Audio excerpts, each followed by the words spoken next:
that, we are back with the next part, and possibly the final part of my Tales of Luminaria, like, goodbye series. And so, what's on the agenda is just finishing up the tier list from last time, and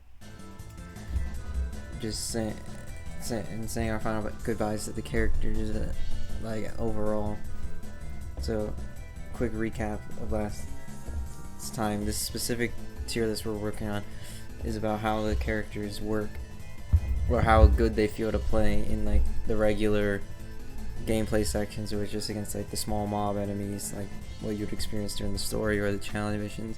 This tier list doesn't really apply to the raid bosses. We'll do that tier list right after this one, but for now we're just gonna be doing an overview of how each character plays and whether or not it actually works, and why it does and does not. So with that said, we're gonna jump right back into it.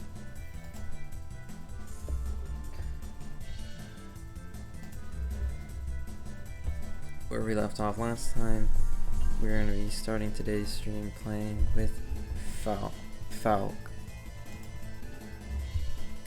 When it comes to the dual dagger users, Falk is definitely the slowest of the group, which is really strange given, like, his personality and whatnot. You would expect him to be, like, the fastest, but he's not. And to make up for his lack of speed, he instead has, like, this unique tether mechanic where he tethers himself towards enemies if they're big, or if they're small enemies, he tethers them towards him, and then performs a follow-up attack depending on the size of the enemy. To be completely honest, the only thing I don't like about this character is his rapid combo. It's not the worst in the game, but it's far too weak for how slow it is. When you compare it to how much strength his tethers do, it's like everything about the character just feels slightly too slow. It's like the only real way to deal damage is with the tethers, but those are, like, way too laggy to, like, be spamming in most of the time. There are a little bit of iframes on the kick there, you see, for small enemies, and when he latches onto big enemies he jumps, so obviously there's iframes on that too. But when they went to buff this character, they honestly didn't do much. What I thought they should have done was buff the damage of his rapid combo, but they didn't. I feel like all they did was increase the length of his tether and, like, made it so you could cancel into it in more places or something. But it's like, it's not that strong a game plan overall. It's a very risky game plan, and his low health really doesn't complement it. His damage output just doesn't justify how risky he has to play. The best thing about this character is his newest 5-star mystic art, which is this big cage-like attack, which completely immobilizes any enemy inside, and then does, like, series of punches and kicks that deals incredible amounts of damage. It's one of the higher damaging mystic arts in the game. And the immobilization factor means that he's instantly amazing against bosses, whether it be in regular or a raid boss. Down on me? Hell yeah! Little screw you.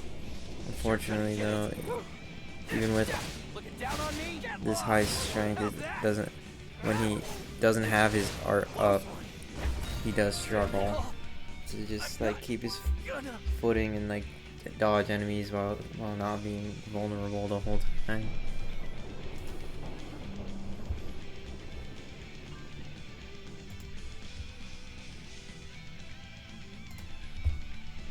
I would have really liked to have seen them either increase the speed of his rapid combo or the speed of his tether attacks, and that would have really helped the character, like, feel more, like, free to play. Like, he feels really restricted when you play him. Like, his challenge missions specifically, it feels like there's an exact pattern you have to do every time. It's not like you can just, like, wing it which is what his personality usually implies, that he just wings his fights. But really, you have to like calculate them really strictly, and it's not all that fun, or at least compared to some of the other characters in the game. But he's definitely not the worst by any means. He's still a good character. Mystic Art alone easily is gonna put him in B tier. Unfortunately, I don't think I can put him any higher than this because his basic attacks are not very impactful or fun to use. The tether stuff is really fun to use when like the level is built around it, like his episode 1 was.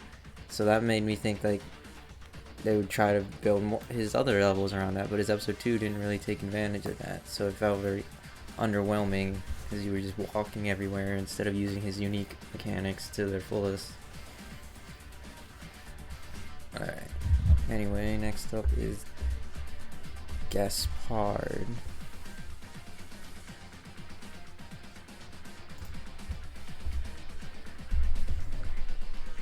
Now Gaspart, out of all of the characters that use guns, I feel that he's probably the weakest for these normal gameplay sections versus the small enemies. And it all boils down to one specific thing about the way he plays. And that is that his rapid combo moves him towards enemies. This is a character who uses guns, by the way, but his rapid attacks move him towards his enemies. And given how powerful his gunshots are, like especially the final hit of his rapid combo, you really just want to. You wish you could just be standing far away from your enemies at all times, but you can't really afford to do. But you can't really do so when the attacks just take you straight to the enemy. How's that? Show me what you the saving grace for this character is definitely his charge shot, where he locks down a single enemy and then can perform a powerful follow-up. Pair that with his mystic art that entraps a large number, like any enemy caught up into it, and deals a lot of damage, including bosses can get trapped by that mystic art. So much like Falk, he instantly moves up a little bit just because of utility. However, unlike Falk, it doesn't deal as much damage, so and that combined with everything else doesn't make it any easier to play this character in a non-raid situation. In raids, you have the luxury of your teammates taking aggro and you just being able to spam your charge shot and not have to take any risks, and then just restraining the boss before they use their big attacks. Always useful to have one Gaspart in a raid, but you never want to have more than one. Or at least not a whole team of them, because then no one's going to be dealing the damage. Take this. Keep misbehaving and you'll get a spanking. Still want some? Check yourself! How's that? You like that? Still want some? They just had a version of his auto attack. Like, it'd be cool if he was moving or dashing and then it turned into that. But if they really need to give him like a version of a rabbit combo that just where he stays still. It's very annoying. There is like you're low on health or something and you want to just shoot the enemies, but your attacks just bring you straight towards them and get you killed basically.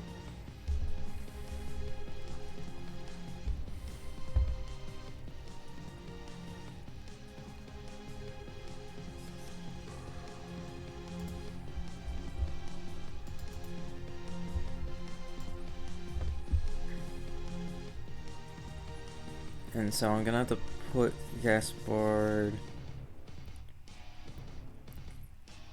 Let's see.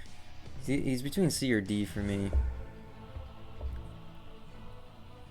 Like, if you didn't have his mystic art, if you didn't have either of his 5-star mystic arts, I would probably put him here and then not fun, or possibly even the Y. But his mystic art is very powerful and makes him feel way more viable.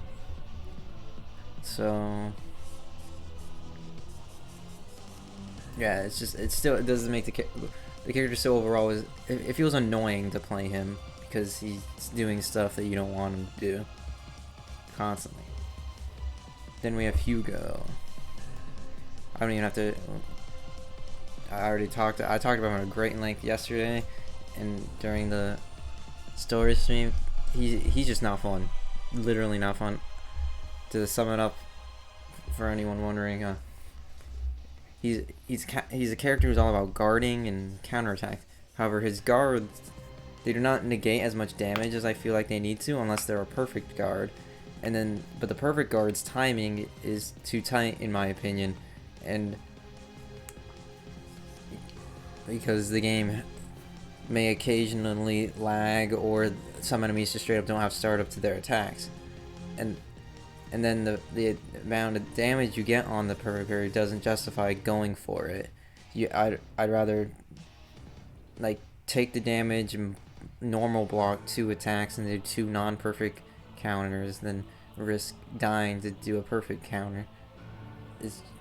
And pair that with his incredibly slow basic attack, which is slow on purpose because they don't want you to use it because they want you to counter.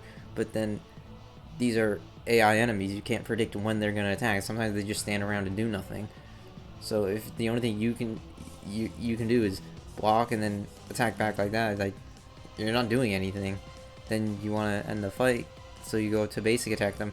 But the basic attack, you can't cancel the startup with blocking, you only cancel the end lag with the blocking.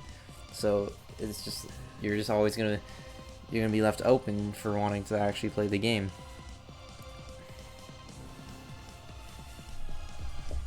Anyway, and I can't imagine like ever trying to play this character in like a raid or anything either, because like your raids lag pretty frequently, so it's like you're never gonna get a perfect block. Rip anyone who likes Hugo, I guess. I'm sorry, your character is not fun to play. Really was the only bad thing about that final fight was the fact I was playing as Hugo. Anyway, probably this character I've been dreading second most up next, and that is Laplace.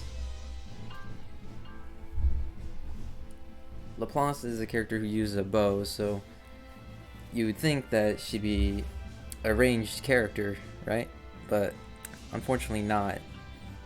Like Gaspart before her, her basic attacks are melee, but unlike Gaspart, she doesn't deal damage, and also doesn't have any mobility in her kit at all.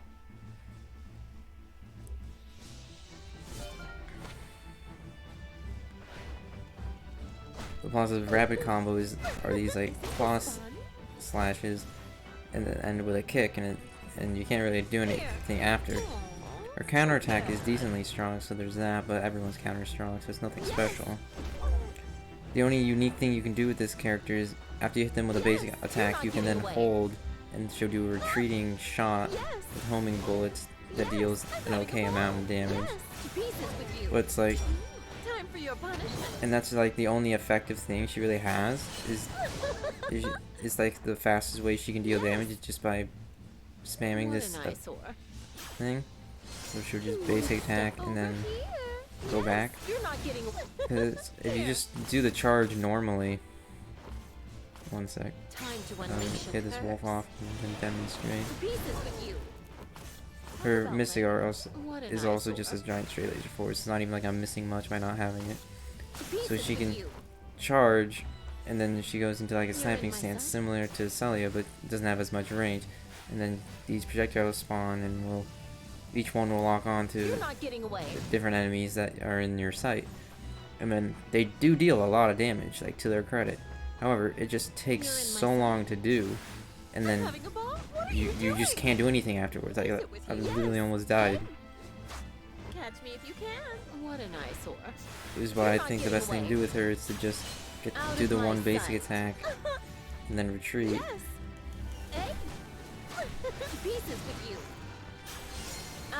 If you try to only fight them at a range, you're going to be in so much end lag you'll die if any of them having to dodge or have a digging or jumping ability, and your melee just doesn't deal damage, like enough damage on its own. And if the enemy you're killing or you're hitting dies to your basic attack, you can't cancel it with the charge shot. You only cancel the charge shot on an enemy that's still alive. It's also really annoying. Yeah. I should be able to kill one enemy with a basic attack and then still be able to attack the ones behind it. But you can't. Just terrible time all around playing as this character. And again, another squishy character. Like most characters in this game are squishy, but specifically the ones with ranged weapons. So you're just not allowed to have fun playing with this character.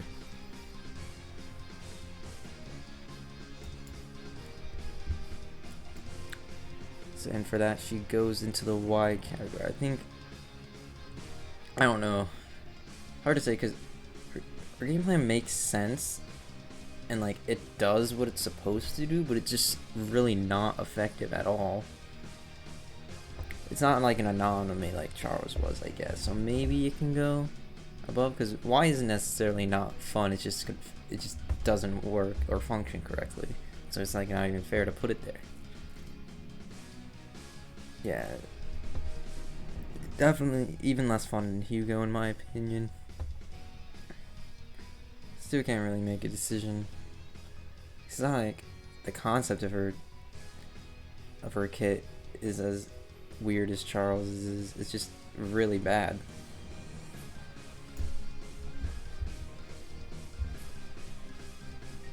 I almost want to just add another row just for her.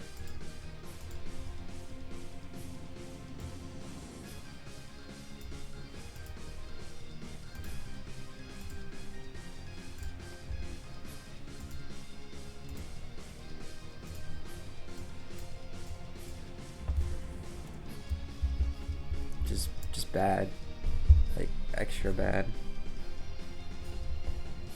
Yeah, because I definitely think there's a big difference between her and Hugo, regardless of how. That looks a lot better. Alright, so next up is Leo. See, we played as him in the episode, and I talked about his game plan a little bit. He's very similar to Edward's game plan, where he just has he's a very simple but very effective kit, like any main protagonist should have in an RPG. It's just something that's easy to understand. He has decently wide sweeping rapid combo attacks that deal a good amount of damage, and then he has his charge thrust, which deals a lot of damage and covers the okay amount of distance. It doesn't cover as much distance as Edward's charge attacks, and his dashes don't have as much distance as Edward's charge attack. But overall, I think he's able to deal the same amount of damage as Edward. He just doesn't have as many like get it out of jail free cards as Edward does, because he doesn't have his jump and he doesn't have the dash distance. So he's just kind of like a slightly riskier to play Edward, and this is the way I see it. Other than that, they're both very similar and both very good. And then Lizette, we also talked about her, or we also played as her before, and I mentioned a lot of the things that's weird. Like Gaspart, she has the melee attacks despite being a gunner. However, her attacks deal damage, and it's far easier for her to hang back when she needs to because of her rapid shot abilities. The damage on them is just like kind of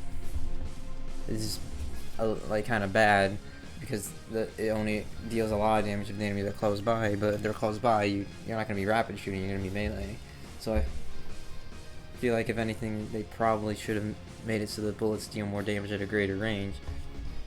And due to that fact, she's basically worthless to playing raids. But I do think at least in my experience, her secret missions and challenges were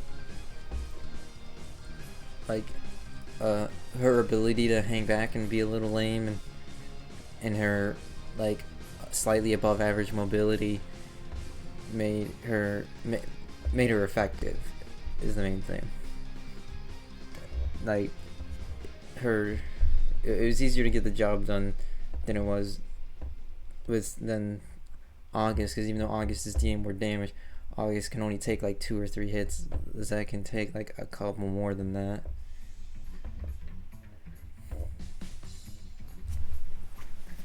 Let's see, up next looks like Lucian. When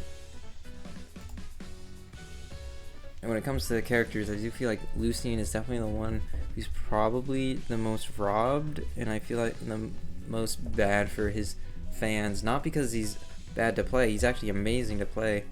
His moveset is very good, but just in terms of like what we're missing with this game ending, Lucian's character was definitely up there. Very mysterious character, but being described by others as like very devious, villainous, but at the same time, like, he's more or less like a hero to those around him. He always gets the job done, but like what he's actually thinking is usually like, kind of what some would describe as underhanded tactics, and the way he always, how smart he is always off-putting to some people. Prepare yourself. So his basic attacks are decently strong. They're very similar to the range to like Leo's. He moves forward a little bit, does some decent damage. That final hit could stand to be a little bit faster, but then he has his special bars for his ranged attacks, where if he stands far away from an enemy, he actually has a different rapid combo where he shoots these blade beams that deal about as much damage as like a hit of his, like 1 or 2 hits of his basic attack. Or he can hold the button, release all of it at once, do one big powerful slash that pierces enemies. It deals a lot of damage at max meter. Then his Mystic Art is just very effective because it traps all enemies in the vicinity and does good damage. I remember during the Lucian Fave Fest for raids, there were teams of just 4 Lucians, like, able to very like adapt to the situations all very easily, because if you need to back off, it didn't mean you had to stop putting pressure on, because you could easily just throw a couple sword slashes at them, or if you got a good, or if you knew that they were going to be standing still for long, you could launch the big attack. It's about time. Are you ready for this? Lucian's definitely one of the better characters in the game. And it's a shame we didn't get to see more of him. That, and as a sword user, he was given access to that ruin art thanks to Hugo's newest weapon, further increasing his damage output. We're just getting started. Not so fast. No. Which We're just getting started. and all these factors, like the way he's able to avoid risk and still deal damage, You have skill. I think make him the best like sword user in the game. Come on. I'll finish this. Not so fast. But you can't.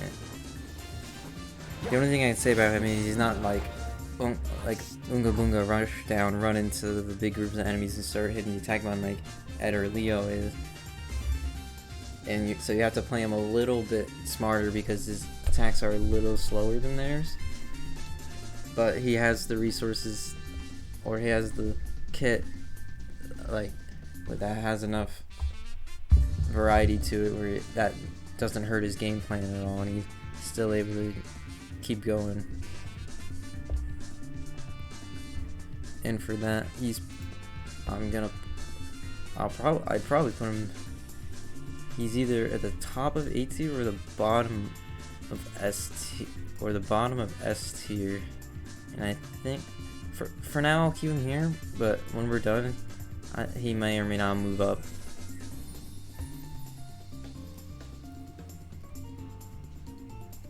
Alright, next up is Lidica. Probably in my opinion, the best of the pistol users in the game. And the only like resource heavy character in the game. She's definitely like probably the most unique character to play as if you're looking at everyone. She definitely plays different, like very different from the rest of the cast, and I think that's what makes her very fun. she's all about ammo management and like different types of ammo, and they all have various effects and different uses for when they're best and whatnot. And having to think a little bit more when you play characters is always welcome.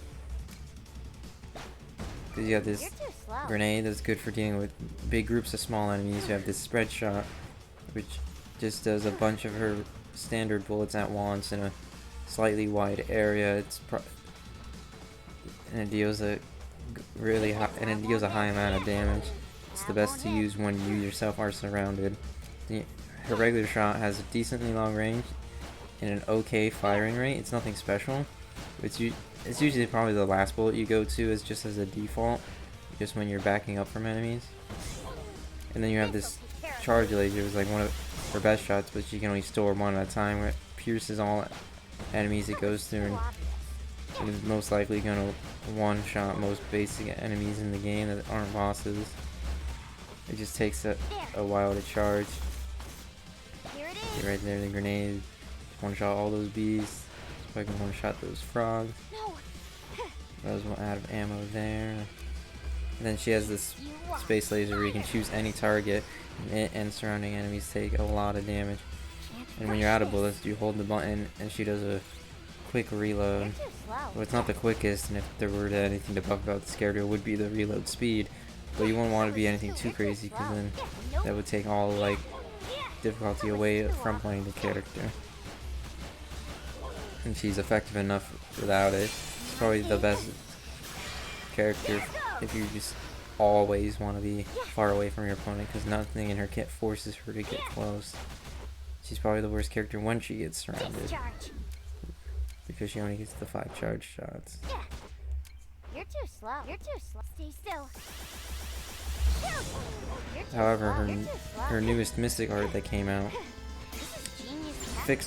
is very good at dealing with when she gets surrounded. Lasts for a decently long time, covers a very wide area, and that final shot deals a lot of damage. It's a lot better than her previous level 5 Mystic art, which was just a straight laser. That moved out damage, but if you like aimed at the wrong enemy, it was hard to hit multiple enemies you wanted to at the same time. That was too obvious. Ow! Target acquisition device engaged. There go! You're too slow. I'm just getting started. If you wanted to play as like a hard zoner in the game, this would be my recommendation. High damage output in raids and effective in regular story maps and challenge battles. You can't dodge this. Here it is. Here it is. Take that. You're too slow. The only thing that really brings this character down, of course, is is the fact that she has to manage her resources, and so that can make her slightly inconsistent, just depending on what the enemy behavior decides to do at the time. Discharge. That was too obvious. But most of the time, you should be fine as long as you're just like playing smart and far away.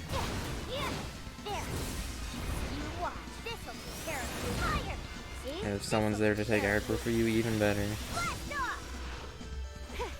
Target locked.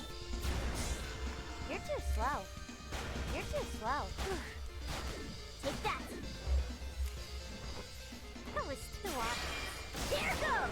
That was too obvious. You can't dodge that.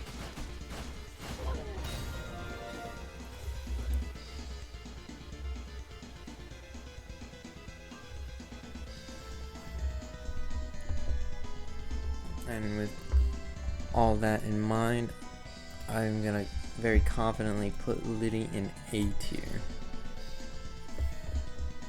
Really effective character, very unique and fun character, because no one else plays anything like her. But her only real downside is her squishiness, her lack of mobility. But because she actually has the toolkit for that, like the heart, like the rate, all the different types of bullets for the different situations, so that she doesn't get overwhelmed as easily as she probably would if she didn't. And her a bit, and her damage output at far range is unsurpassed.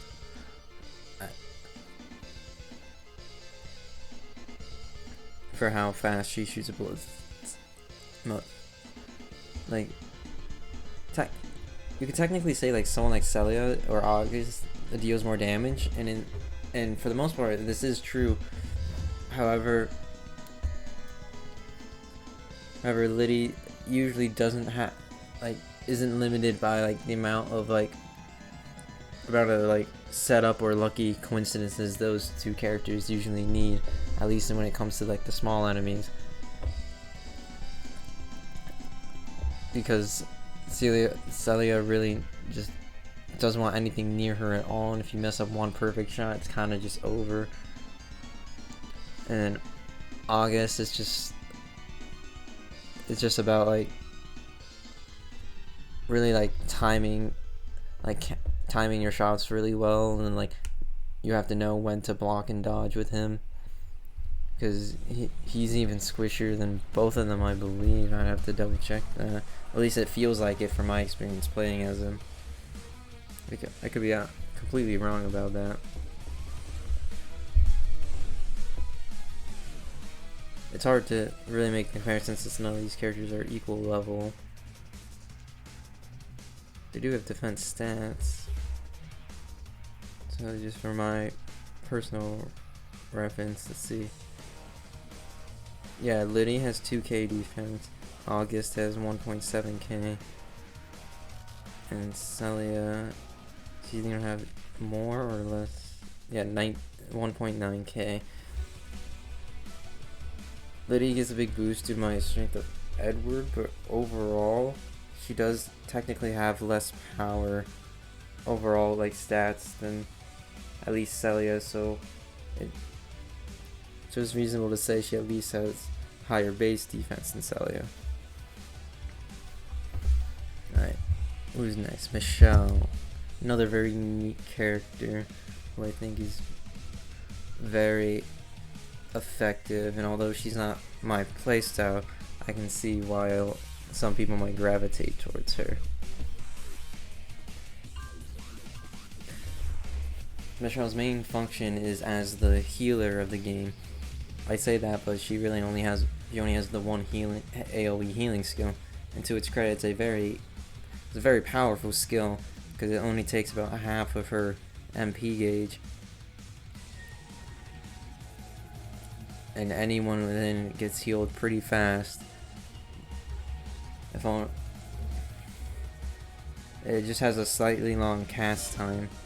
The only thing annoying about this character is getting started with her, because you start with 0 SP, so you have to hold the attack button. So she does this dance, and like these little automated butterflies will attack people, but they deal very little damage, at least compared to all her other attacks.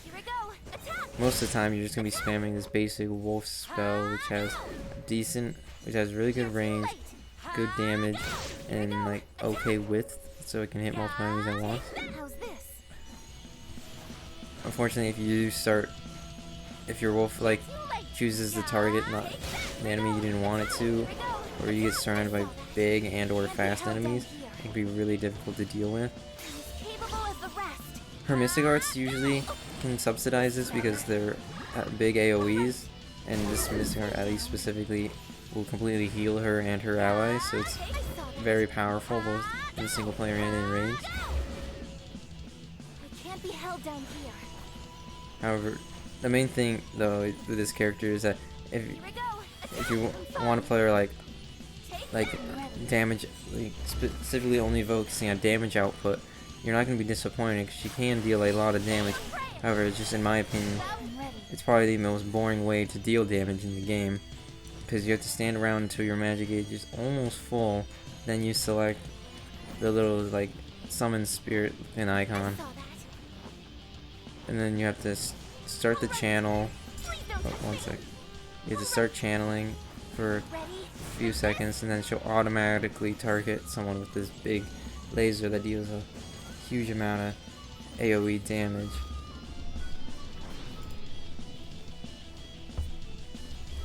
This is your type of character though, Nate? someone who just hangs back. I saw that. Yeah, take this. Feel mine, Leo. Go. This is better. Regardless of whether the fact that I don't have like the most fun in the world with her. Her effectiveness makes her a lot better to play than many of the other characters in the game, and she's invaluable to have during a raid as a teammate. It's just you'll never see me picking this character is the only thing. Oh, I missed that counter.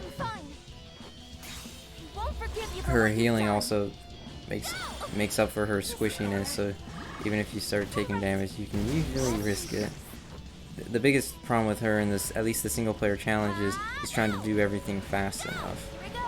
She has a big problem with that, like doing damage quickly and consistently, because you either just rapidly shoot these wolves and dodge, which is probably what you're going to be doing mostly, because it's mostly going to be the small enemies in those challenges, or if you fight a boss, you're going to charge up to the big attack, but that usually takes a long time, and you're left really open because the butterflies don't stagger any enemy that approaches you. You're just going to be left open if anything starts to get close to you.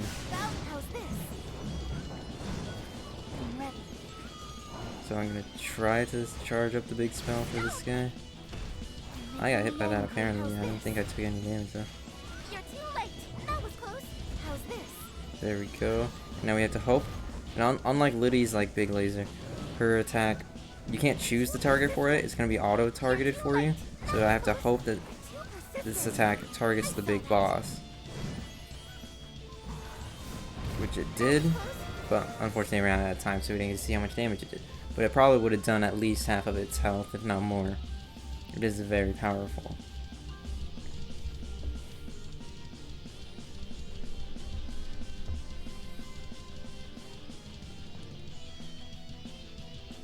Alright, with all that said, the show, for me personally, if it was just me playing her, she'd probably be B tier, but in reality she is gonna go A tier. You can't deny the damage that she dishes out and the usefulness of her healing, especially those mystic arts are just guaranteed full heals on the entire party, and I'm pretty sure it clears status effects too. Then next is Raul. Raul, definitely the character who got the biggest buffs out of any character when they were dealing out episode 2 buffs. He's basically an entirely different character from his episode 1 rendition. He has the same like basic rapid combo, but and similar to Hugo, he's supposed to be played kind of like a tank, because he has his charge attack is basically a block, but it also deals damage at the same time.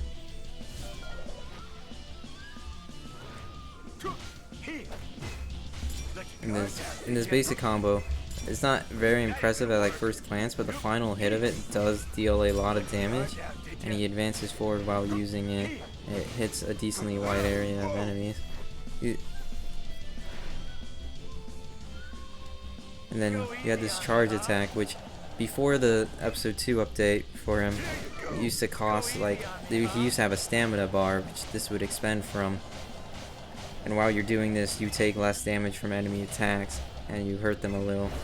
And then the episode 2 buffs came around, and not only can he cancel this into a big thrust now, but also if he holds the charge button during a rapid combo, he gains this entirely new move where he does this even bigger spin that deals a decent amount of continuous AoE damage to enemies nearby, which he can cancel into the same thrust as his block, which allows him to quickly switch target to a further away enemy if he could already kill the ones nearby.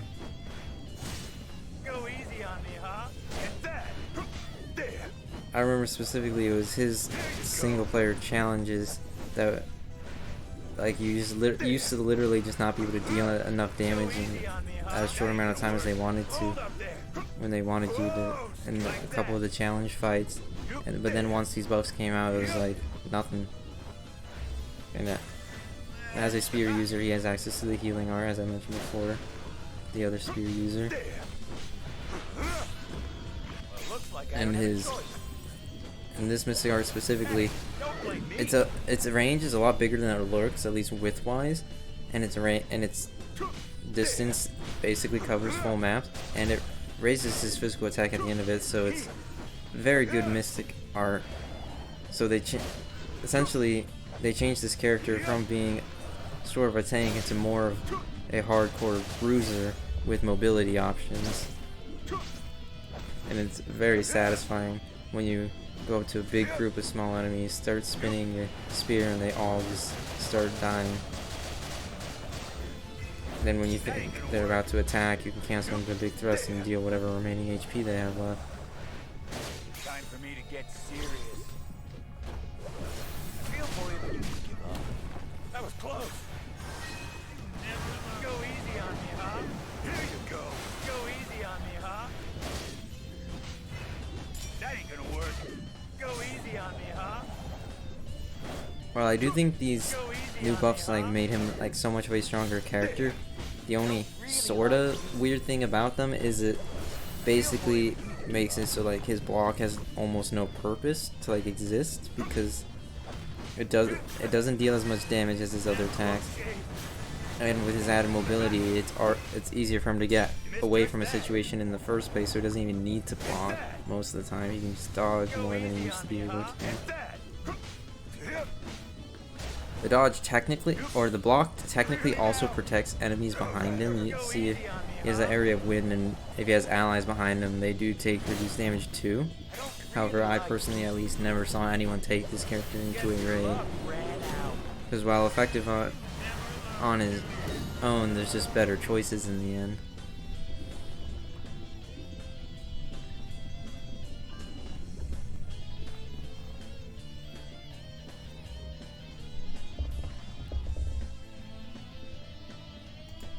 So, considering all that, he's probably the top of B tier. And up next is the final dual daggers character, Vanessa. Now Vanessa, I used to really not like this character, just because like she felt very slow, and her over limit gimmick didn't seem very strong, because the increased strength and speed you got from it didn't feel that significant. Honestly, the coolest thing about the character used to be the fact that just because her dodge could hurt enemies, that was the thing I liked about her most when her episode was first released. But now, like, even though she's the only character who, even though she didn't get her episode 2, they released her buffs ahead of time. So they did increase, or rather, they decreased how fast her over limit is spent, and increased her bonuses while in it, and made it easier to cancel into her over limit specific charge attack. Because normally she just has like this little rapid combo that is okay. It's about as fast as Falk's, but it deals more damage. So there's that. And then hold the button, she goes into over limit. She comes much faster. It gets this insane new counter attack that does massive damage, and then if you hold the button again while in over limit, she does this like jumping X slash, which goes a good distance and deals a lot of damage. Now I would say the only bad thing about this character is like having to constantly wait for your over limit to come back. However, the newest mystic art they just released for her, not only is it a very powerful move with a lot of mobility and with the ability to quickly jump between a bunch of different enemies, but she also it also like immediately puts her into over limit, so she doesn't have to wait as long as she used to be able to go back into over limit. So now she can just keep fighting. It used to be she'd have to back off for a few seconds after fighting. I'm done playing. Here I go. Yeah, I used to consider her one of the weaker characters in the game, but now I think she's definitely like viable. I'm but a sword to cut down our foes.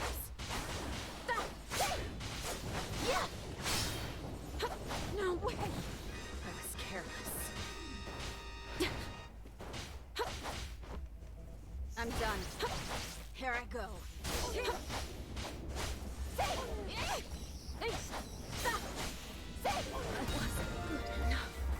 Lucy. As far as her defense goes, she feels about as squishy as Falk.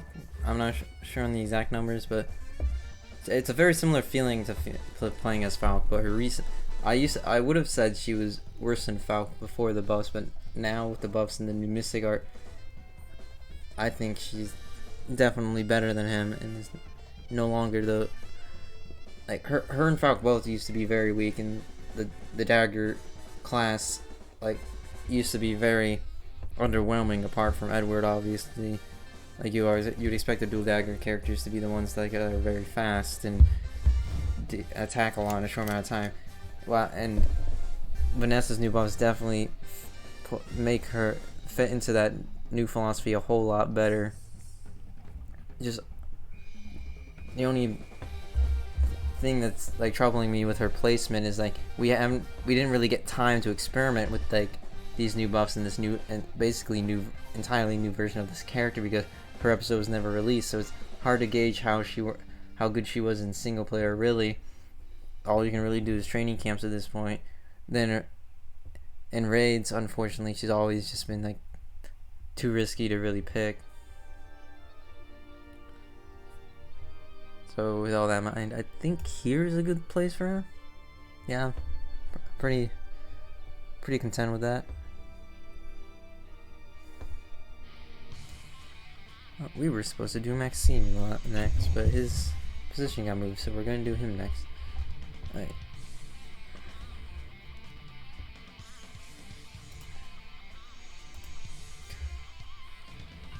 Maxine, the last of the bow users, and definitely the one that is the least like, or definitely, at least in my opinion, the most fun to play as. As for, just like Laplace, he has melee attacks for his basic rapid combo, but unlike Laplace, they're actually good, and he actually gets rewarded for doing them because they do good amount of damage. They hit multiple times, so they have an okay amount of stagger. And then if he finishes his rapid combo on an enemy, he can then do this jumping attack where he jumps into the air and then is able to just rain arrows down on any enemy he taps. The only downside, like, you're fully invincible during this, so like the only real downside about this is like the inconsistency with trying to tap some of the enemies. It's not always the most responsive thing in the world. And similar to Laplace, the enemy that you want to do this attack off has to be alive when your final hit hits them, or else you can't jump off them, which is a little annoying. I got lucky there that the final hit transferred to another enemy. But his Mystic are very effective, good for zoning, very good area, very good damage. The only other notable thing to mention about this character is his charge attack is just a simple little fan sweep of 3 arrows, which is like really is like only true like ranged attack. And it doesn't really do that much damage unless all 3 arrows hit the same target, which is hard to do unless they're a big enemy or they're close to you. But as you can see here, it still deals a lot more damage than many of the other projectile options in the game. So this is a character that can definitely just jump between rush down and zoning very easily, and still be effective in both.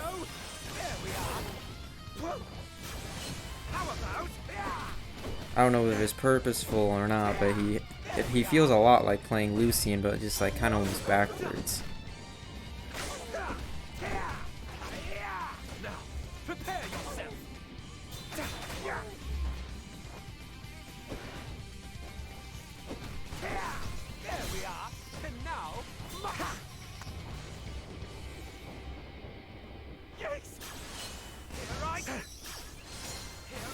The arts are also very good because they're AoE attacks. Shine with pride, my embryo. There we are. Take this. So this is one of the times I feel like he struggles, is when he gets like a big group of, like a gigantic group of small enemies, since his arrows don't pierce and it can't hit multiple targets, and then his rapid kicks, at least the first few attacks, don't deal like a huge amount of damage, so it's hard to kill the enemies before they hit you.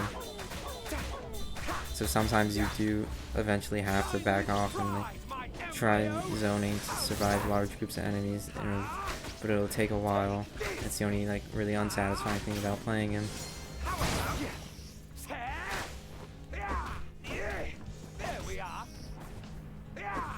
It's just, in my opinion, all this still makes him, he's still the most fun bow user to play as in single player.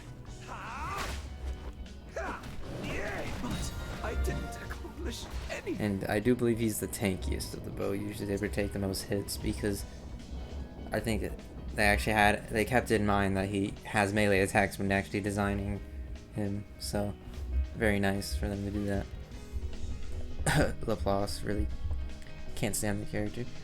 Anyway, Maxine, you are probably going to go here, right above Michelle. And with everything I was talking about him and those comparisons I made to him and about him and Lucian, it really just drove it home for me that Lucian really is just unfortunately, he's just a better version of Maxine, and now with Maxine's perspective in mind, I feel more confident putting Lucian up to S tier and below Leo. Just that stark comparison in the similar playstyles, but which one is ultimately far more effective. And then we have Yelsi.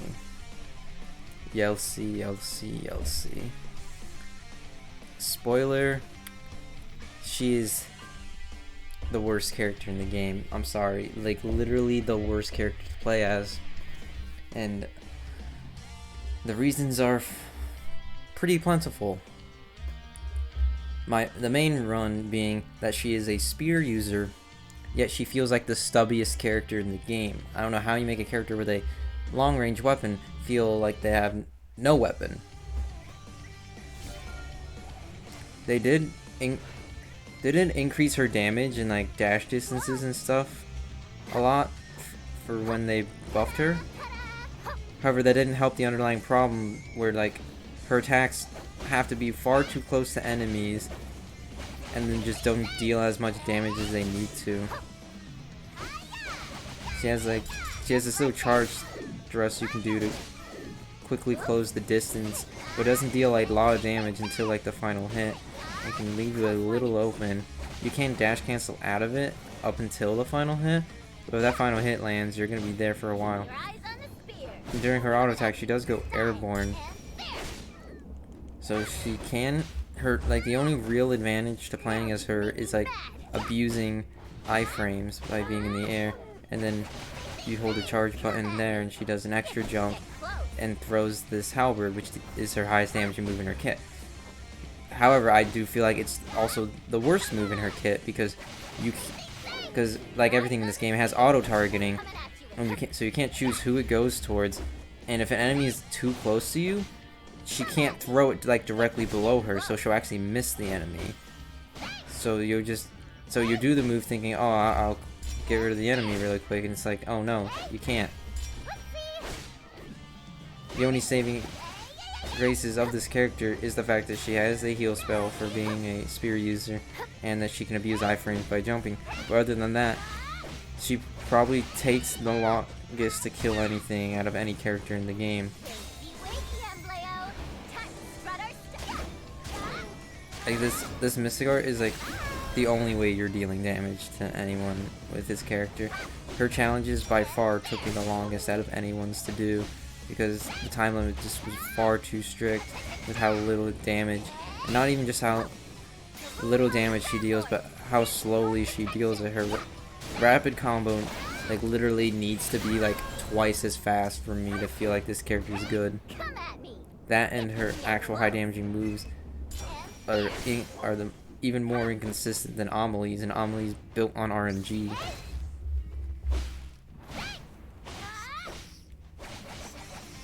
Yossi usually sometimes feels like she has more RNG in her kit.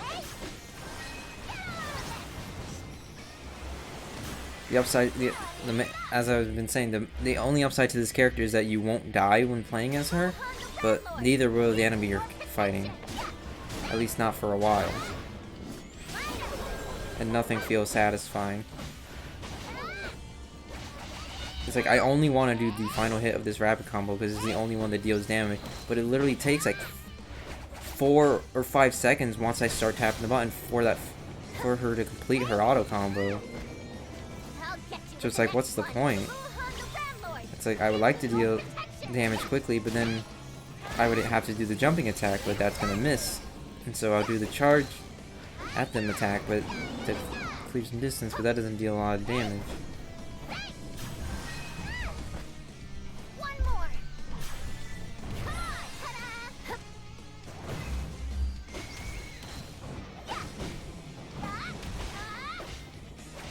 The most effective thing to do with this character is just turn your brain off and keep tapping. But you're probably not. You're like, as I said before, you're gonna be safe. You're gonna survive, but you are not gonna be doing anything in a timely fashion with this character, even after they buffed her.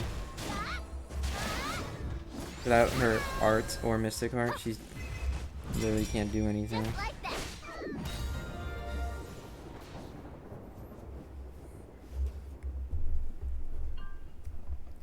Garbage character, and I hate playing as her. I'm sorry, that's just the absolute truth. And however, she was the last character we were talking about today, so I'm gonna put her in the why category. Like, why is this character designed this way? Like, I don't understand like the philosophy. I forget whether she's supposed to be rush down or zoning, like some sort of like kiting character, because she just doesn't have the tools necessary to do those things. Like, at least none of those things very good. She can do them all a little bit, but it's nothing amazing, and it's all very underwhelming, whatever it is.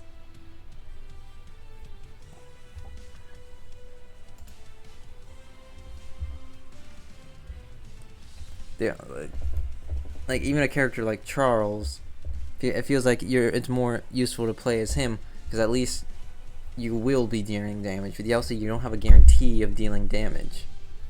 The only thing you guarantee is that most of the time you won't die. However, all single player challenges are timed, so not dying really isn't really your goal there. Your goal is to clear enemies as fast as possible, but you can't because she refuses to kill anything.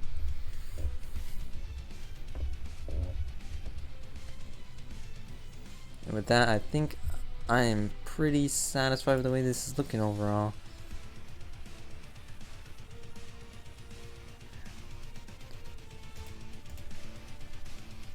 And yeah. So starting from the bottom up, we got Yossi, Charles, Laplace, Hugo, Celia, Gaspart, August, Lizette, Alexandra, Falk, Amelie, Vanessa, Anna Maria, Raul, Child Amelie, Michelle, Maxine, Liddy, Bastian, Lucian, Leo, and Edward. So in a game like this, at least if the game was still active, I would tell you to pick whichever character was your favorite and like just only like pump as many resources into them as possible. And my personal recommendation would be a B tier character or buff. But the game's already ending, so unfortunately my advice isn't gonna really help out much anymore.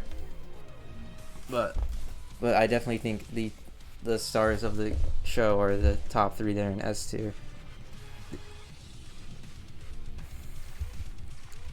Those were probably always, if you like those characters, then you're just good. You never have to switch character to adapt for any other type of situation because the character does the adapting for you.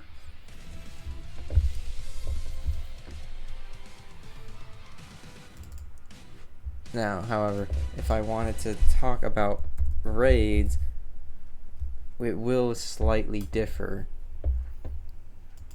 I say slightly, but there's only like 1 or 2 main differences for this tier list when we're talking about raids, and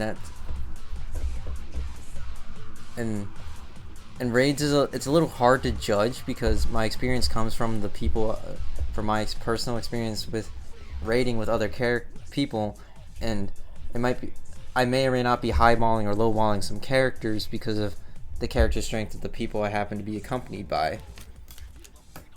But the biggest differences for raids, in my opinion, is starting. We're gonna adjust everyone. Well, we'll start from the bottom. Let's see. Talk about standouts.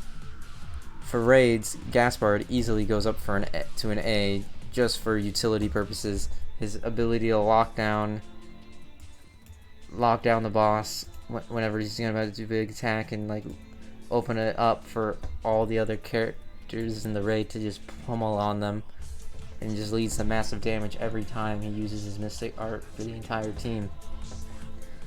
Easy A tier, possibly even I would give him S tier if him himself also dealt that much damage. So if he's actually probably, yeah, I'll put him here. And then Celia, easy S tier for raids. Unlike with regular enemies, you don't have to worry about aggro. All the enemies almost very rarely going to target you unless it's with a very big AoE, so you can hang back and just shoot perfect shots all day, and more likely than not you are going to be dealing the most damage on your team, along with your very high damaging mystic arts and effective basic arts. Same exact thing can be said for August. August and Celia are both very similar when it comes to raids. They cover basically the same role, so it's all a matter of preference which one you would want on your raid team.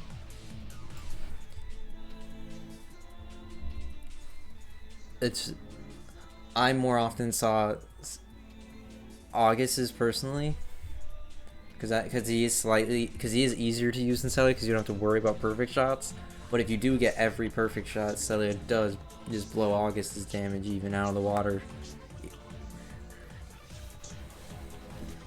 Let's see, and Lisette is gonna go down for raids. There's literally no reason to pick this character because her bullets are gonna be doing no damage, and her kicks don't deal enough damage to justify the risk of being up close to the boss.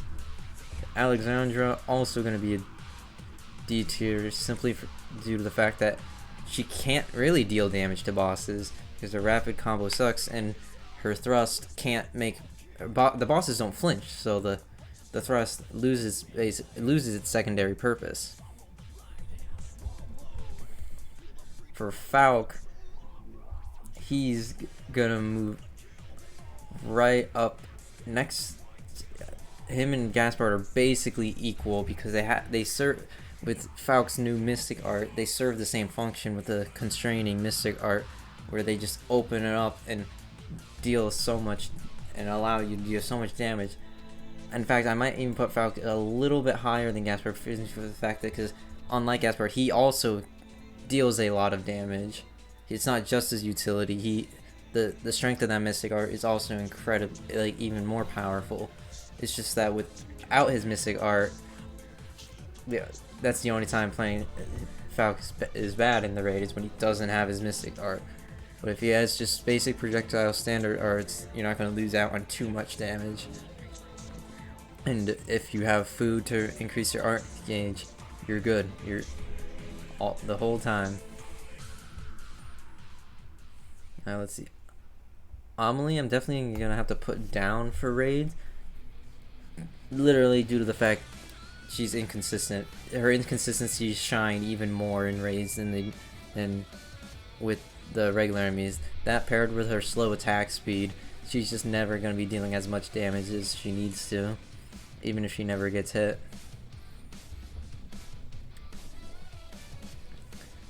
See, and Vanessa, Vanessa I'd probably put right similar for the same reasons, because like her dash attack serves no function against the boss because the damage is very low and almost unnoticeable, and her in-your-face kind of fighting style without the ability to counter her enemies, because you can't use counterattacks on raid bosses. Her value goes way down because she can no longer use the best counterattack in the game. So she's always kind of recklessly throwing herself in danger, hoping to be able to pull off a charge, like jumping slash. However, the raid bosses move around so fast, it's really hard to hit a high committal move like that.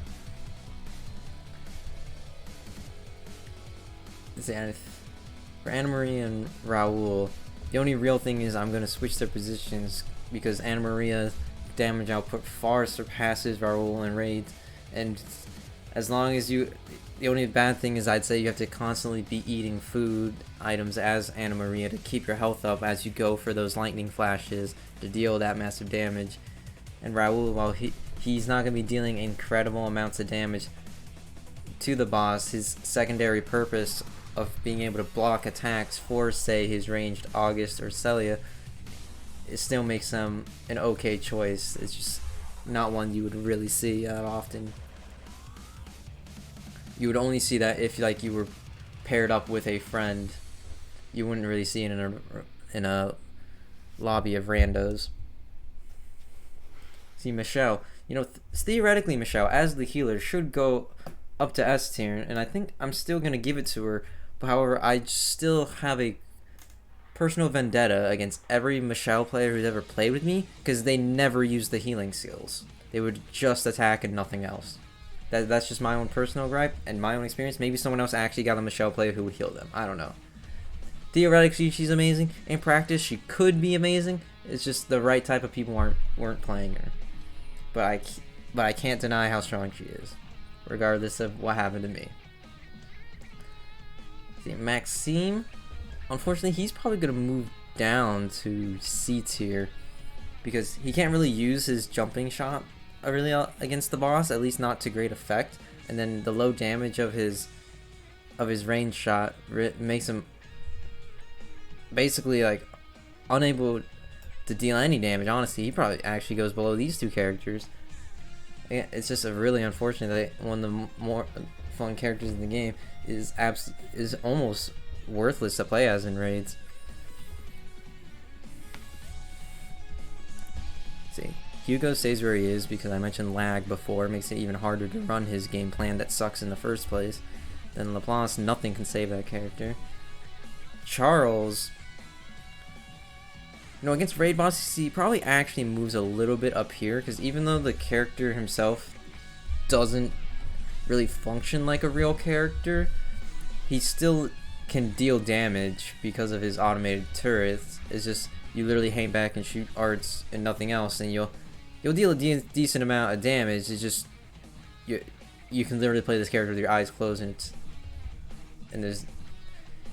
there's literally no reason to pick him when you could just pick August or Celia, because he just plays very similar to them by just staying far back and shooting, except his shooting's all automated, so it does no damage.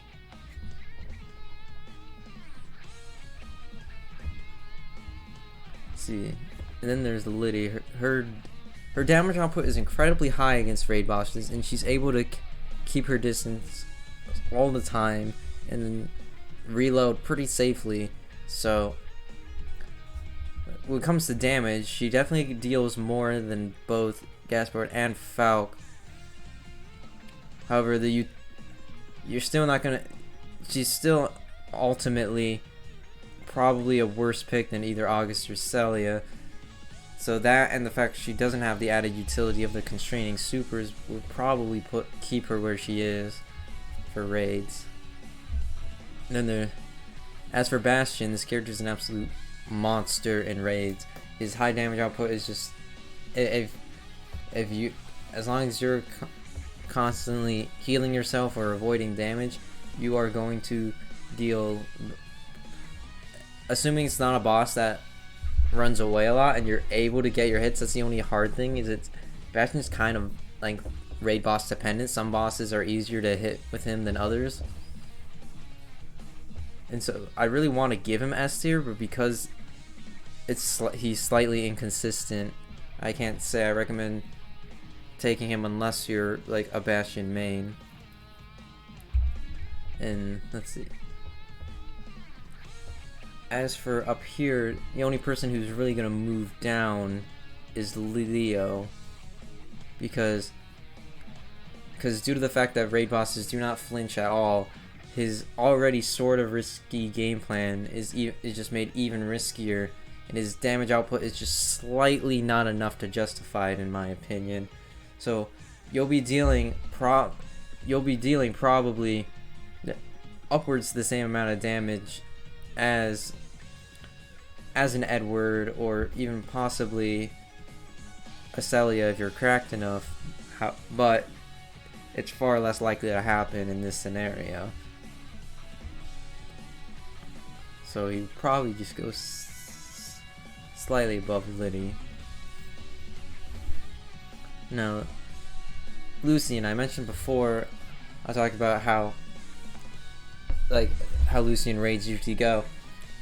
Where at first, you start off with your auto attacks, and then you can very quickly adapt to anything the boss is doing because of the way his ranged attacks work. And then if you get if the boss is staggered, or you get a hard read on their movement, you get very high reward for hitting them with your fully charged projectile. So his jack of all trades playstyle is really useful in adapting to the many different sizes of hitbox and movement patterns of any of the raid bosses, and his tracking mystic art just makes that even better. The amount of damage it deals and how hard it is and the fact the boss basically can't avoid it unless they're using iframes. So I think Lucian does stay where he is.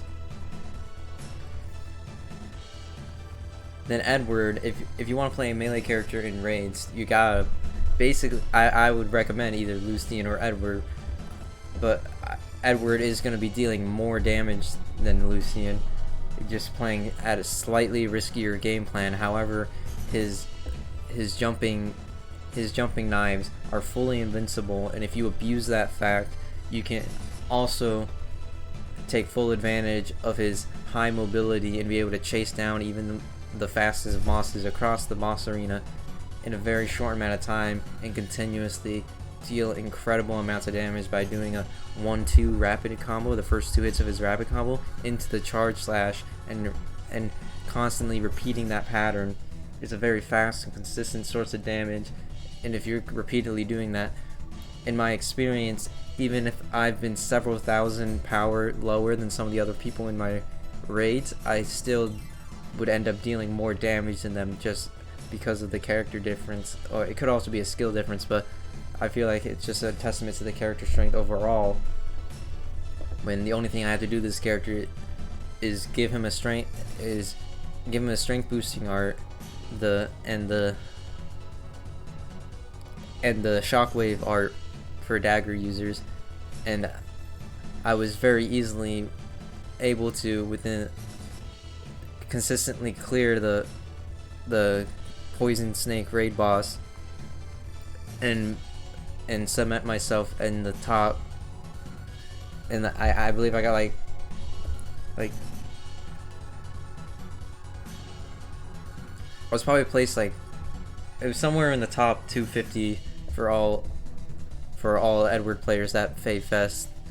So I think in terms of people who most likely weren't bots, it still was an impressive showing. I was able to get the accessory out of it, and it was a very, very rewarding experience to be able to even if I wasn't as theoretically strong as all my teammates, I still was able to pull my weight.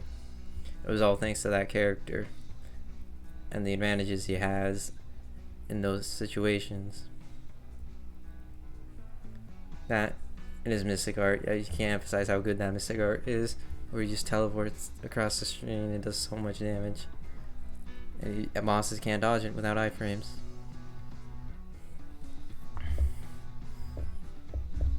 No. Alright, I forgot. Child Amelie. Unfortunately, I really haven't had had a chance to try her out in raids just yet. Well, obviously because she just came out. But if I were to like make a prediction, she would probably go either with the, or slightly, yeah, she'd probably go with the here in C tier, just because she's still technically more consistent than Adult Amelie, but her damage output is at least her like kind of low mobility is really what's going to put her in disadvantage in a raid boss situation. So that's the only thing really hurting her consistency there. Yeah, that's how viable I felt like every character was in raids. It's right. I mean, technically these lists serve no purpose, but I at least want whoever sees this, if this somehow, which it isn't going to make its way to Bandai, they know that someone thought about all this. It was at least thinking about the game they made. Because, oh boy, it sometimes feels like this game doesn't exist if you don't play it, but whatever. Anyway, we are going to move on to the final tier list I have lined up, and it's the one I've been looking forward to the most. This last tier list is going to be a very special one. We are going to be talking about each character's fashion. We're gonna look at all of their costumes as a whole and rate which character has the best wardrobe. Which character out of all characters in this game has the best wardrobe, the most drip. We will see who you would want to like get fashion advice from, basically. Because as far as RPGs goes, and at least Gacha games, you do the high detail of the character models. This is some of the character designs in this game are grade A in my opinion.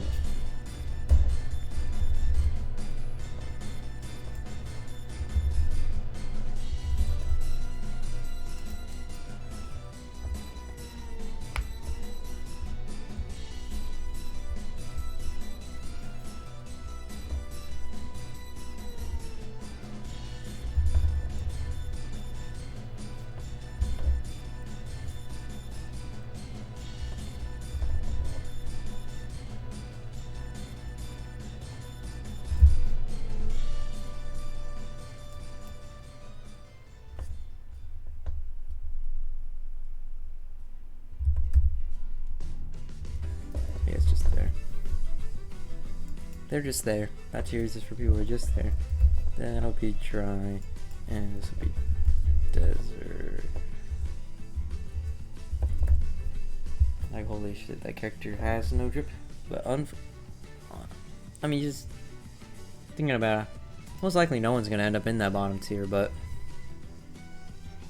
I guess we're just gonna have to wait and find out. Now, we're gonna be analyzing each of their each character's outfits, their casual, their default, and then whatever 5 stars they have released. But unfortunately, I do not own every outfit because, you know, just the nature of a gacha game. So those that I don't own, I've tried to find images of, but also we were kind of saved by the fact that they released these last little things, so characters that I don't own or outfits I don't own, we will probably be able to at least look at them through this little splash screen. Anyway, instead of going in alphabetical order this time, we're just gonna go whatever my character order listed because it's easier for me to scroll through. So we're gonna start with my boy Edward. We're gonna start with his default design. We're gonna go with his weapons. I'm gonna try not to focus on them because I don't usually consider them part of the outfit unless like they're really exemplary. But just starting with Edward's basic design, very, very cool design in my opinion. What really makes it for me is his necklace and his long hair. It's like he's obviously like a little bit of an edgy character, but he's not like as edgy as he could be. So I like that they found like that perfect middle ground for him. Then like the stuff he has tied around his waist like shows that he used to like live in like a desert like environment, because of like capes and stuff he probably would have worn there. And then his boots and pants, nothing special, but the color scheme fits really nicely. But then go to his casual outfit. This outfit has a lot of the same like sort of design things as his normal outfit, but I personally prefer this to his normal outfit just because the less clothing is like far more. It's far more simple, and I just personally think the character looks cooler with shorter sleeves, but that's just me. And that's really it. You could have given me this as the default design. I still would have like been cool with it. Thought like, oh yeah, that can still be like it still has like main character and RPG vibes, but it's like nothing overwhelming like some characters you see out there, like a fucking Square Enix character or something.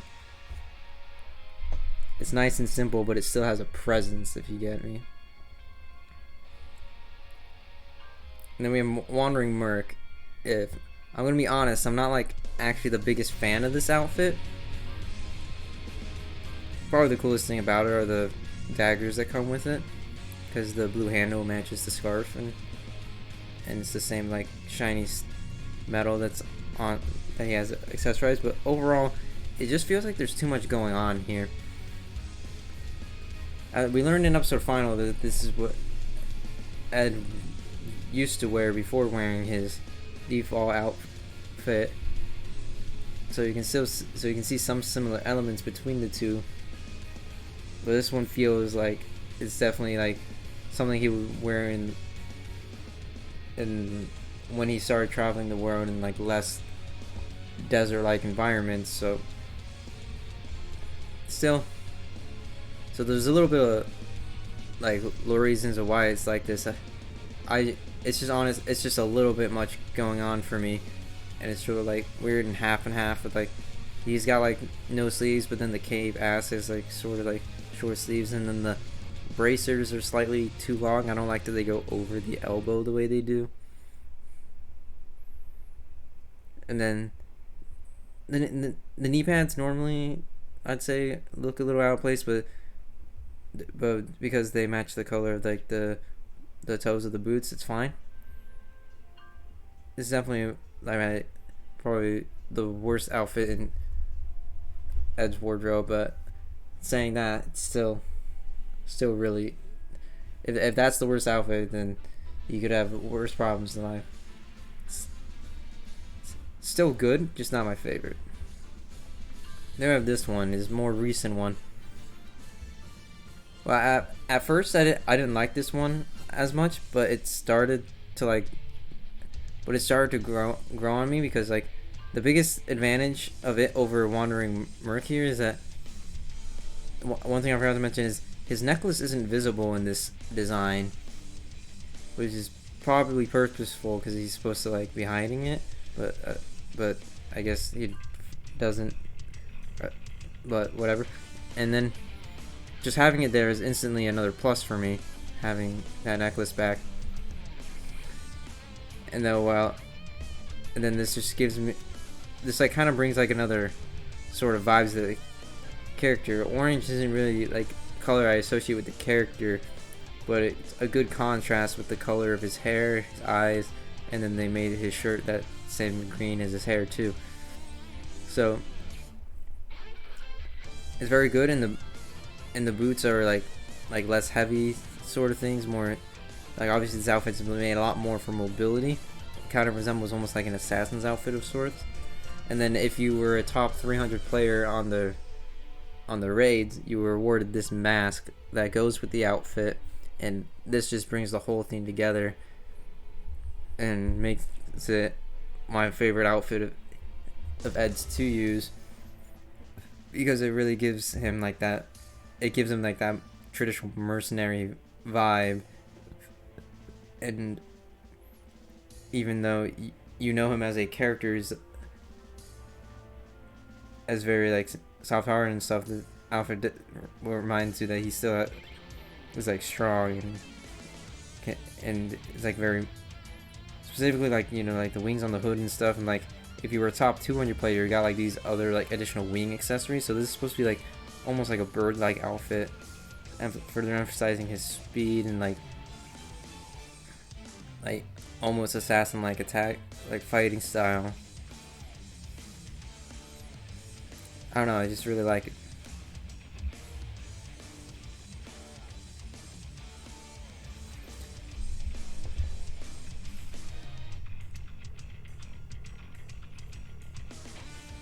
So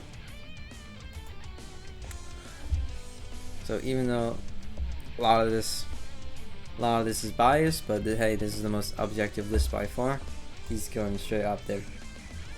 Edward, I don't care if it's like my bias, but I just think this character is cool as fuck, and all his designs. Anyway.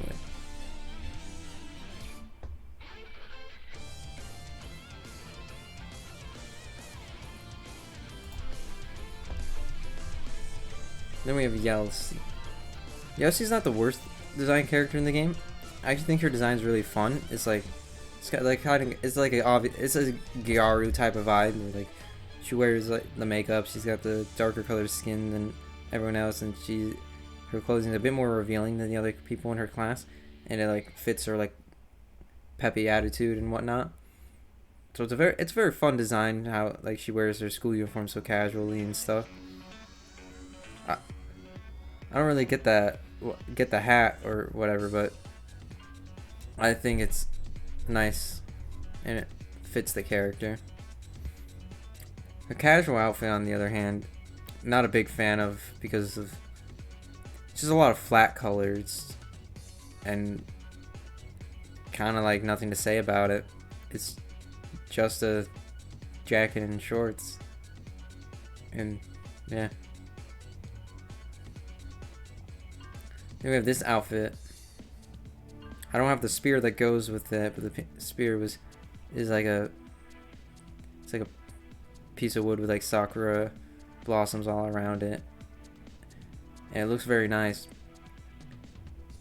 And I like this outfit a lot because of how like it fits her personality a lot more than like the casual one, I feel, does. Even though this isn't something the character like wears canonically, it was nice for like an event type thing. Now, I don't own her other 5-star outfit, which is her ceremonial outfit. However, like all the episode 1 5-star outfits for every character, like for every Federation character basically has the same one. So if we go, so just using Leo as an example, you have like the Blaze ceremonial outfit, which they all have like this. They're all like this white outfit with like the blue and then like the gold outlines, and like every character has their own version of that for the Federation. And Yelsi's is very much the same, but it's pretty easy to like picture that because it's so similar to like their default outfits.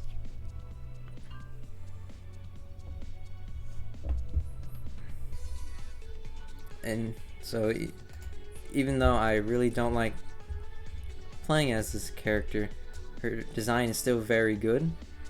I very much I like this character. I just don't like playing as her. Her design and her personality are both very fun, and they do good things with it. So I'm gonna put her right there.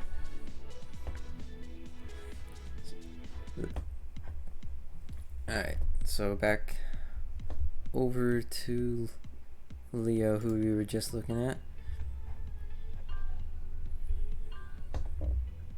Alright, let's go to his default stuff. default stuff. The Blaze Academy uniform. Honestly, it's nothing special. I'm not like the biggest fan of this. I like his cape, but I feel like there needs to be, like, it's the school uniform, so there's not too much variation on it, but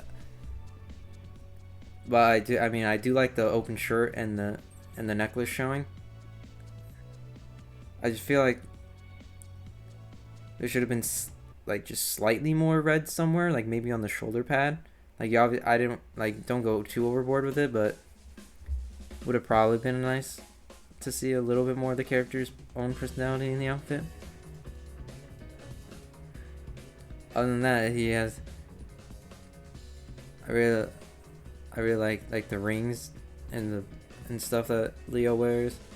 He's got like that chain on his hip and stuff. Very cool character, and it like shows his sort of like rebellious nature that he, or at least like, I don't know if I call it rebellious, but like different. Like, he's definitely different from everyone else. He's not studious. He's just like more get up and go type character. His casual outfit is a lot more that he doesn't wear like as many rings or anything, and instead of the metal chain, it's like a rope. But now he has the red jacket. He still has the necklace on, and I think, and then pairing it with this katana specifically, I think just creates a really cool casual. I mean, I'm a sucker for black and red, so there's that. I think it's definitely the best of the casual outfits in the game. Like, more often than not, you'd probably see people rocking this outfit in the raids than any of the actual 5-star outfits. Moving on to the 5-star outfits. I mentioned before the Blaze ceremonial outfit. It's very similar to his default. It's just with a lot more white and gold on it, and it has that more red I wanted out of the original outfit. So it's definitely a leg up on that, and then the sword is similar to his other sword. Instead of all the silver has been replaced with gold, so it just really makes for a really good like complete picture here, all of it together. And yeah, very cool. Then we have his Easter outfit. It's this weird like bunny suit. If you got rid of like the hat, I would say this is like a very cool outfit, but I really can't stand those ears on it. I think Leo looks a lot better without wearing a hat.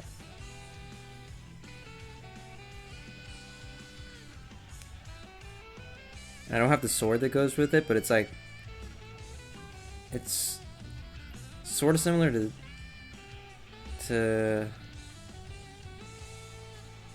I guess the main thing is like, it's like a carrot sword. It has like a red blade. Maybe we can find a picture. We'll find a picture of it with the summon animation. It's really hard to see there, but if we look here, the noble carrot blade. It's like it's a carrot blade. Not much to say. It's like, I like that it's a red blade, but then the green on the end kind of kills it, because it's still, I mean, this is more like it's a fun holiday costume, but I've never been like the craziest fan of like something of going the more goofy route. So I mean, it's not my cup of tea, but the rest of his outfits are all really good, especially this one.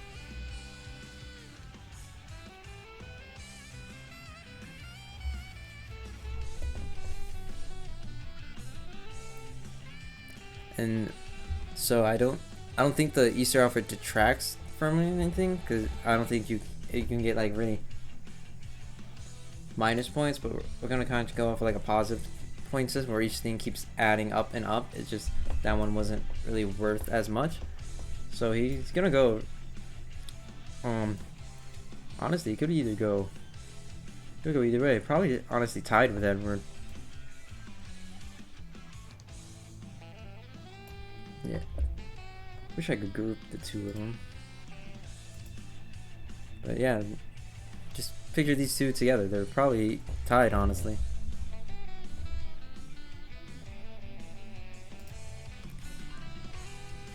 Okay, Anna Maria's. Starting with default.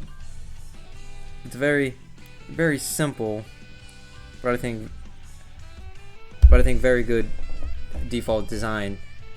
The red and the blue together makes a lot of nice contrast and really make her hair and eyes stand out. Then her gold blade matches the trim on her outfit and further like tells you like this is a noble woman. Like she comes for money. You get that idea just from looking at her. Yes, and yeah, very cool. Her casual outfit, on the other hand, I can't say I really like it this much. A big problem a lot of the casual outfits in this game have is they're really just like kind of like these plain colors, and I think that really is it. Like it's not terrible by any means. It's just nothing special. Like just the emphasis of nothing special. And her 5-star outfit, on the other hand, it's like this like flashy as fuck like princess dress, but it still keeps that like it keeps all that nice red in there, and then gives it silver to complement to show off like her nobility and stuff, and she gets the tiara and stuff. It's a very pretty outfit. It's probably my favorite one for her.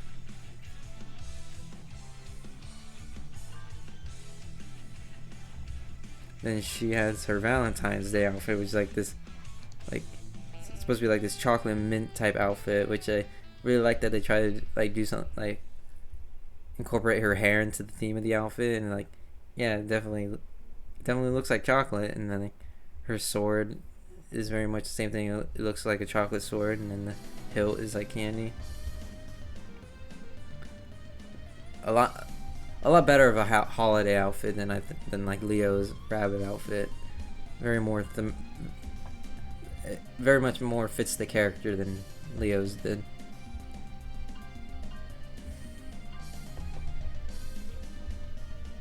So yeah, I'm gonna go ahead and throw her right.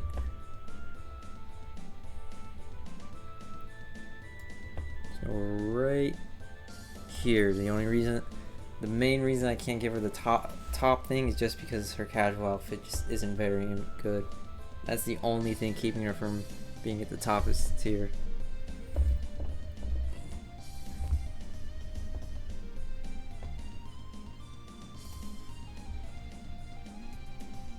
Now Celia I actually think has some really good outfits.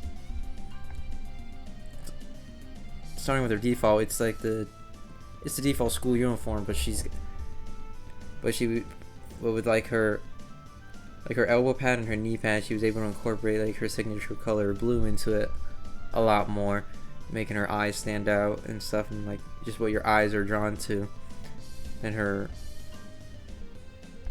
by default, she kind of just has like this silver bow, which I mean it matches the colors on the quiver and like the arrows, but overall nothing special. Not as cool as Leo's design. I still think it's a very good design, and like you can get like some ideas of like how she thinks, with like how she like especially with like the extra like elbow pad and knee pad. You like this character who like takes precaution and thinks about things a lot. Then her ceremonial uniform, like Leo's, is just like gold and white along with her signature color blue. And I think especially with the bow, it's a very flashy outfit. And her skirt has always like this layered on top of blue type effect, which is like extra shiny in this version. So it's very good all around. And her casual outfit again, like a bit of a problem with like the flat colors, but it's made up for with like the shininess of the gold trim and everything, and the fact that it's like it's kind of like this two-piece type thing, where she's got like the black dress with like the blue is like worn over it. It's like obviously not supposed to be like the same piece, but she wears it together anyway.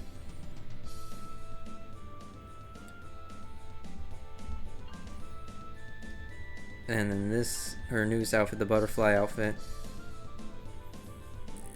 is definitely her best outfit, because they took like her skirt, which is always like one of the more subtle parts of her design, was her skirt, like it was always like subconsciously like the center of attention, because it's like kind of hard to see here, easier to see here. Then they just made it the focal point of this entire outfit, and then they chose like some very nice shades of blue for it. And then if I had the bow along with it, like the bow would just have more of the butterfly wings on it. It's very, very cool for like outfit for her to wear. It's like it's very different from her other like more conservative outfits. Very nice, very nice. So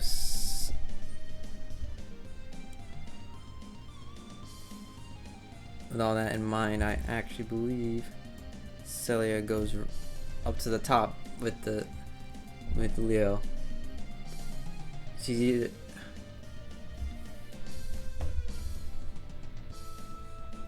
honestly gonna give it to her over Leo. Yeah, that looks about right.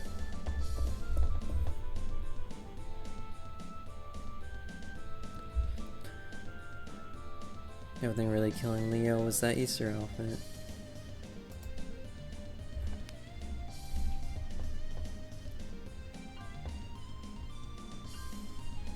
Let's see, Liddy. Now, Liddy's it's a very fun design, because she's like it's playing into like sort of like her mad scientist type like character, but also she's got like the cotton candy colored hair. So her outfit like kind of plays on that. It's like a lot of bright rainbow colors. Her rabbit is always her plush is nice touch. Like it's like the perfect like blend of like, it reminds you that this character's still like a child, but they're also very intelligent. It's like her boots are like too big for her and other things. But it's like, but compared to something like Rita from Tales of Vesperia, it's a very similar feel to it. Like it's a child, but like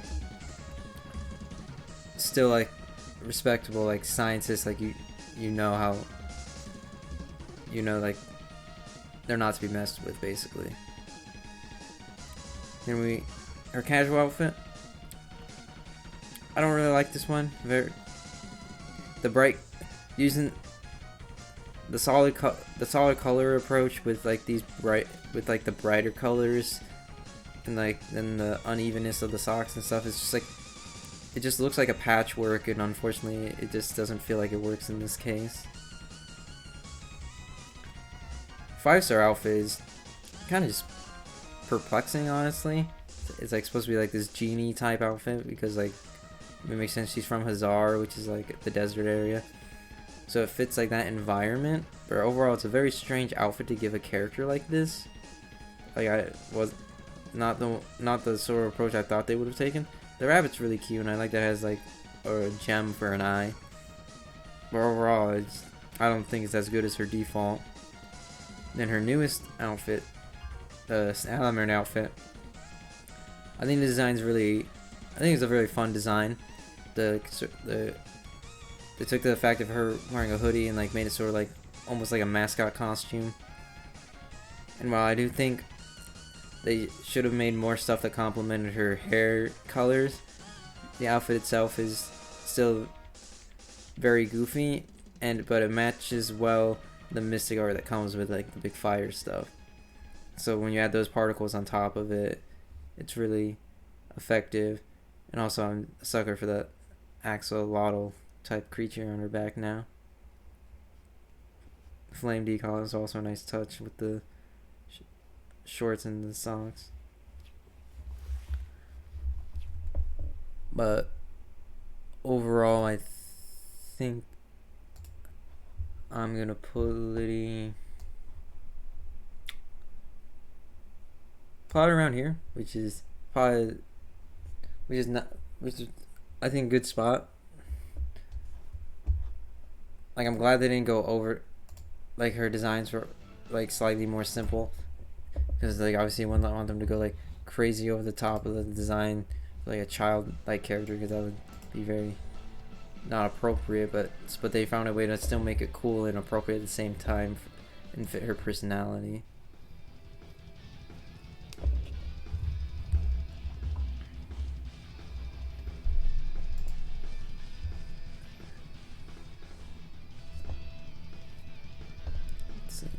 Next up I have Raul.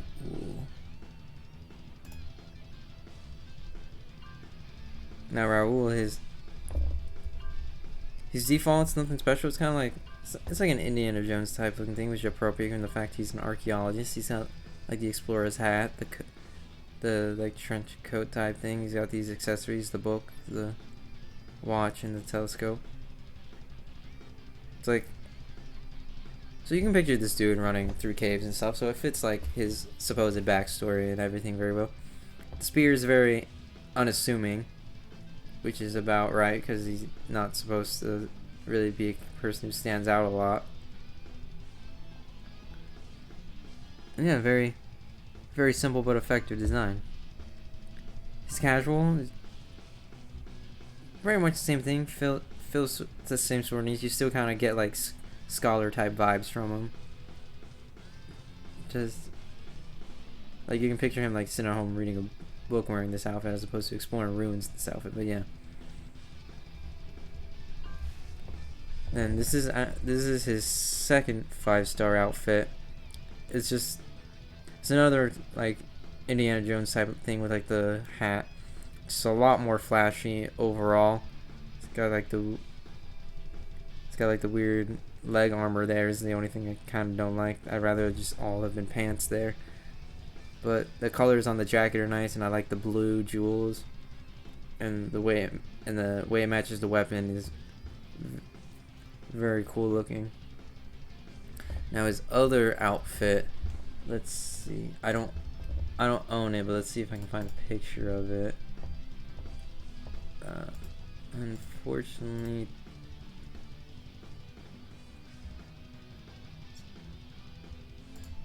doesn't look like I can find one. I don't think it's not gonna be on the summon thumbnail, but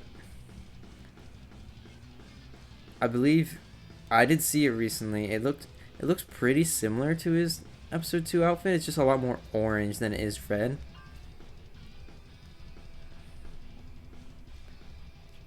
And yeah, it's unfortunate I can't really find a picture of that even online, because there's no like really archived anything for this game. You can find every Crestoria Memoria Stone picture, but you can't find anything on this game. Sad world we live in, but whatever.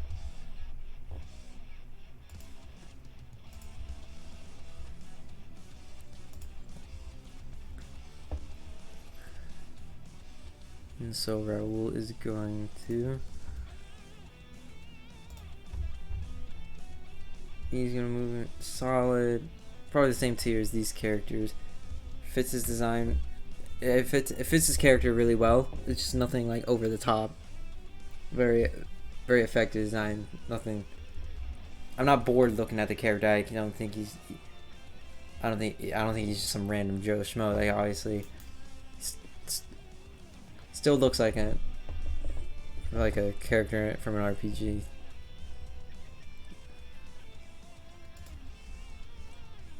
Lucian, at first we're looking at his default outfit. He definitely gives like those like student council type president vibes, like the semi-formal type stuff with like the tie and everything. The jacket he wears always perplexed me, because that's just that's sort of wearing the way of wearing the jacket just over your shoulders without putting your arms through it is usually like a sign of defiance or something. but like this character, at least when it comes to like his life at school, is very clean cut. He's like a role model. He's like very peaceful. He drinks his tea every day. Like he's just a general guy. But I think probably what they were going for with the jacket was to purposely show like the dual nature of his personality, and like how he can also, when it comes down to it, be very, like, as Maxine describes it, like villainous almost. Like how his mood will shift when he's like, when he thinks about the Empire, he like basically becomes a different person because he wants revenge on them for burning down his village. It's casual, it's just like more of the same, sort of like professional student type stuff. And then he has a similar blaze ceremonial uniform to everyone else. A lot more, slightly more gold than everyone, since like gold is one of his primary colors. The only thing I wish kind of more with Lucian's designs is that there was more something to accompany like his eyes, because his eyes have the very unique color, but nothing in his outfit really like it. They never make any parts of his outfit stand out, and his outfits never make any part of the eyes stand out. They just kind of like match like his hair color. So yeah, very cool character, and appropriately kind of unassuming.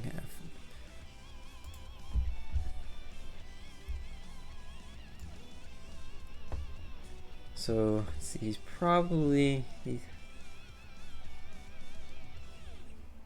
can go there. Yeah, he's good. He's definitely not bad. And we're gonna have to kind of go rapid fire with the rest of these. So we're gonna look at them all first and then rate them afterward, just because my phone's starting to run out of battery. And I don't want to push this to a part 4 stream. Alright, so we're gonna go rapid fire here. Alright, Lizette.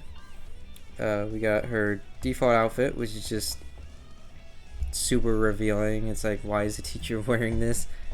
Just like, obviously it's like sort of like a waifu type bait thing, like similar to like Mila's outfit from Zilia. Just like putting emphasis on like the attractive parts of her body with like the real short shorts and the exposed chest area. My favorite part about this outfit is the coat. I think the long purple coat is a very cool thing, and her embleo being on her thigh is a nice touch, because everyone's embleo is on a different part of their body. That's definitely one of the more unique places. And I like characters with purple hair, but honestly, it's just like slightly messy. Like maybe if it was like kind of like just like brushed straight down without like the hair over her shoulders, it would look slightly better. Like maybe brushed out her eyes a little, but she's supposed to like be tired and jaded and stuff, so it makes sense. Just not my thing. The ceremonial uniform is it's a bit different. It's a lot more, or I mean not a lot more, but slightly more conservative, and like, except for this hat that I'm not like really a big fan of, but I like more incorporation of purple because that's her color. Very, very cool. Then her casual is just like, why is it zooming in? This is what you like. This is a good casual outfit for like an older woman type character. It's still very, it's very stylish. It's like slight and like attractive, but like at the same time you can feel it's not like it's not like her best outfit. Like she's not, as per her character, she's not like someone who like really cares much for, like, at least not a lot about how she looks, but she can still like not try and still look fine. Definitely, I think her best outfit is her casual, and then her episode 2 outfit is like this winter ops type outfit with like, if we look here, so like this, yeah, she got like the winter coat and the hat, and accompanies her with an ice mystic art. Like the leggings are a nice touch, but I think it's the weakest of all her designs. Alright, Vanessa, similar to Lucian, her default outfit gives you sort of like a student council type vibe, because she's again another one of the older, or not, I mean she's not a 3-year student, she's a 2nd year student, but because she aspires to be like, cause she likes Lucian, she looks up to him and stuff, she's basically, she's the 2nd strongest in plays, her outfit shows like her respect for those above her and stuff, and her wanting to be like a traditional like knight. Casual outfits like appropriately boring for a character like that. And the character herself isn't boring, just like how serious she is that fits that. It's just another plain color type long dress. Blaze ceremonial looks the same as all the others. Don't have as much like of the magenta in it as I feel there should be. Like the skirt definitely should be the magenta. They only really put it there in the chest area. But this outfit, I'm pretty sure it's supposed to be like her episode 2 was gonna be a backstory episode. So this would have been something she wore like before she came to the academy. It's a very, very cool outfit. It definitely makes her seem to be more of an aggressive character than we've seen of her before.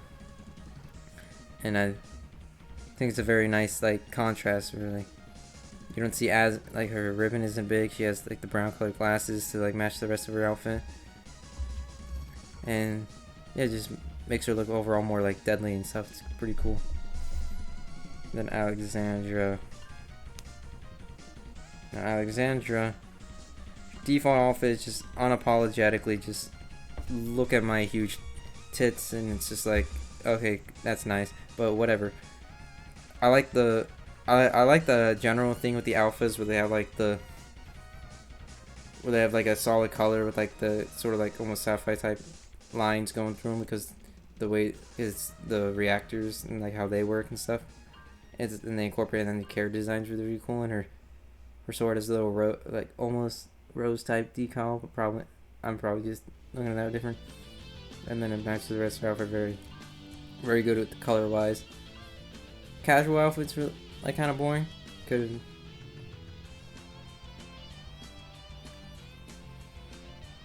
But not bad, not bad. Then the 5-star outfits for the Empire, their ceremonial outfits, they all get like these red and black type outfits that have a little bit of each character's signature color still in them. So I do like this more than her default slightly, because I'm not a huge fan of like how long the skirt is on this one, because she's supposed to be like a soldier and stuff, and this feels slightly more appropriate. Then her backstory outfit is like even better. This is in my opinion her best outfit, because like it just looks like the most battle ready. This is something I actually expect a character in her position to wear, which her other outfits don't really feel that way. Oh god, we gotta go real fast. Alright, Michelle, she looks like typical style, nice girl type outfits, and her outfits really are like kind of more formal than everyone else's, and they got the nice amount of green to match the rest of her. Casual outfits, plain boring, and she's not really the flashiest character, but I really like this 5-star outfit. It's really appealing, really, really pretty. I like the pink. It stands out very nice with the green on all her outfits. The hat's also pretty cute. Then Maxine. Maxine takes the school uniform and really makes it his own. Like how flashy he is with like his ascots and such. Really, he wants you to know he's from a noble house, and that's like, he's got like the big platform shoes, the gold heels, and like the feathers and stuff. Like I know this character's an archer by looking at him, even if he wasn't holding a bow, and that's really cool. His casual outfit's kind of bad. Just like, I just really don't like the bow tie or the hat. And then the platform shoes look even more bizarre there because they're not heels.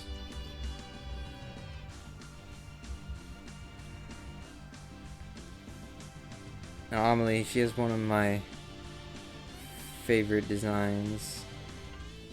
Oh fuck it. Damn it, we're gonna have to actually take a 10-minute break here to charge my phone. I'm not gonna charge it.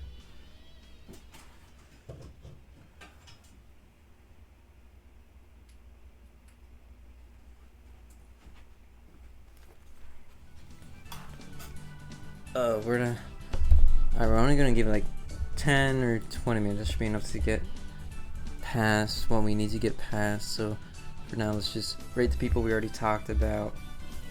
Let's see what we talked about. We talked about Alexandra.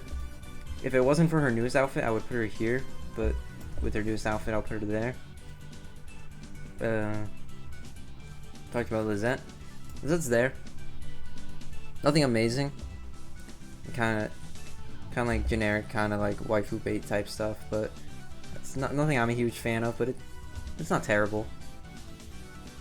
Then Michelle. Once again, if it wasn't for her newest 5-star outfit, she would probably go there, but that new outfit is really good, so she goes there. Then Vanessa, her newest outfit is just amazing, and I like her being the only character in the cast that like wears glasses and all. They incorporate that into her design nicely as well. Maxine, unfortunately, let's see.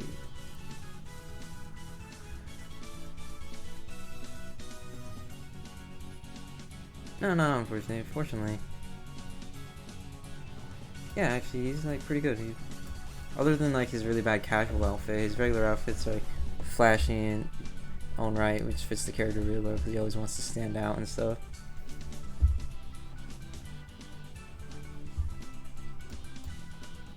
Alright. Let's see, what can we do? Probably just gonna...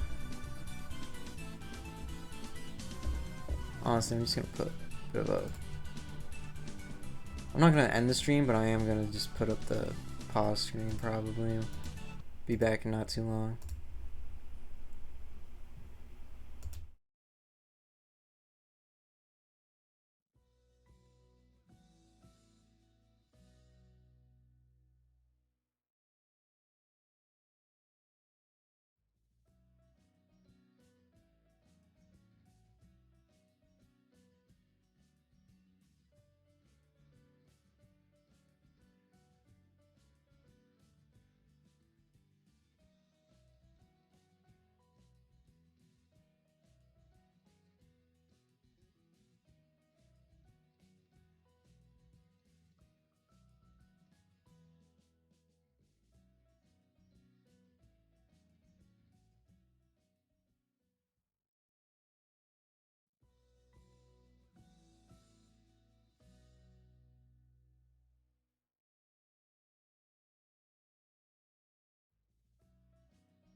Okay, we are back.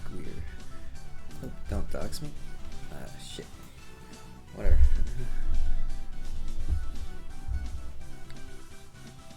Getting back to where we left off then. That is not my game. We were talking about Amelie. Now Amelie, her default design, I really like it for, she's not like one of the alphas in the army, so it's very much more standard soldier fare, but the shoulder pad and her like the incorporation of like the orange on like her spear and stuff like that, because that's like her color. Very nice, and bright colors are very cool, and I like her hat. Very appropriate for just like a standard soldier character, and lets you know like she's not like a high rank or anything, and this is very much appropriate for that. And her casual outfit, it's like pretty simple, but I think it's like it's really pretty, and it matches well with like Falk's casual outfit, and like especially in like Falk episode 1 where they have to like pretend to like date or whatever, and it's a very cute moment, but whatever. This one I'm not like too big of a fan on, because there's not enough orange on it, as that's her signature color. The weapon definitely looks cool and all. Like overall, I'm not as big a fan of the Imperial ceremony outfits as I am with the Blaze ceremonial outfits. And her child one, I mean, it's just her as a child, and like, not much to say there, except for like it's funny that she uses like a laundry pole as a weapon. I'm sure there would have been some funny reasons why in the episode, and like this, she has the bandage on her knees showing she's reckless, and so because she always trips because she's always unlucky. Yeah, very cool looking character. Very much like her.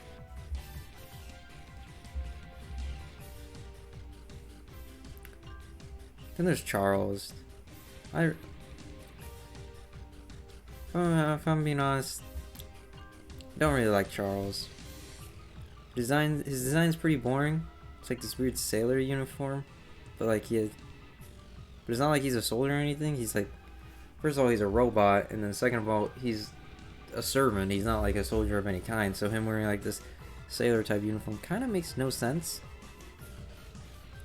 I mean, it's okay, but it's definitely nothing special. And his casual outfit, I hate this outfit so much. I don't know why. Just him without a hat is off-putting, and then like the colors is like this weird Donald Duck that shouldn't exist. I don't know. Really don't like it. His 5-star outfit, on the other hand, is pretty okay. I don't know the game to lead the back arrow. That's nice. I love when it does that. And I can't go back.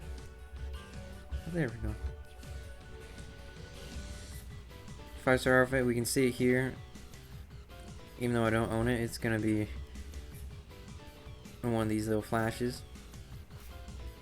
It's kind of like, it's a dark outfit. It's like kind of got like this vampiric or like formal vibe to it. It's nice. It's definitely his best outfit, but I don't think, unfortunately, it's like nothing exemplary. Oh yeah, I forgot to comment on Maxine's like red outfit. It's kind of just the same as his default outfit, just red. He wore it on a day, which was funny, but other than that, nothing crazy. Bastion. Now this guy, he just looks like what he's supposed to. Big ass, tough ass motherfucker who's gonna beat your ass, and he's looks appropriately powerful and huge to do it. Just dressed in all black. He's nicknamed the Black Wolf. Yeah, but despite that, like his signature color is more of like this purple color, because like that's the color of his particle effects and everything when he fights, because that's the color of his power, whatever he has. And his casual outfit's like this weird like samurai outfit. It's like, oh yeah, I guess that makes sense. Like I don't think there's ever a day Bastion doesn't wear his armor, but I guess if he didn't, he might wear this. And this outfit just... It's a little weird. I don't like it as much as his default. Simply for the weird like shit on his face. It's supposed to be like a helmet, but not. Because it's not actually covering anything. But his sword's really cool in this outfit. So it gets past.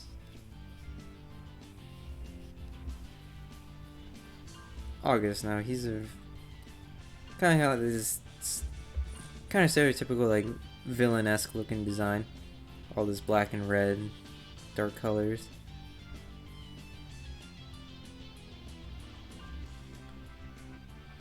And yeah, he does look like someone who'd be more like appropriate, so he's not dressed like a traditional soldier because he's in a higher position of power. He's not a foot soldier, he's the chancellor and then the emperor afterward. So yeah, it looks very cool, pretty appropriately edgy with like his eye there and stuff and his long hair. His hair used to be black until he was possessed by the demon Laplace gave him, but it's cool. His casual outfit is just kind of like this formal little outfit. Not bad, but kind of like really like extra not flashy. The red there is good. In this outfit, I almost consider this like slightly like too much red, or they should have made like the red undersuit the same shade of red as the shoulder pads. That may have looked a little better. But I really like the cape on this one, and it matches the staff that comes with it very well.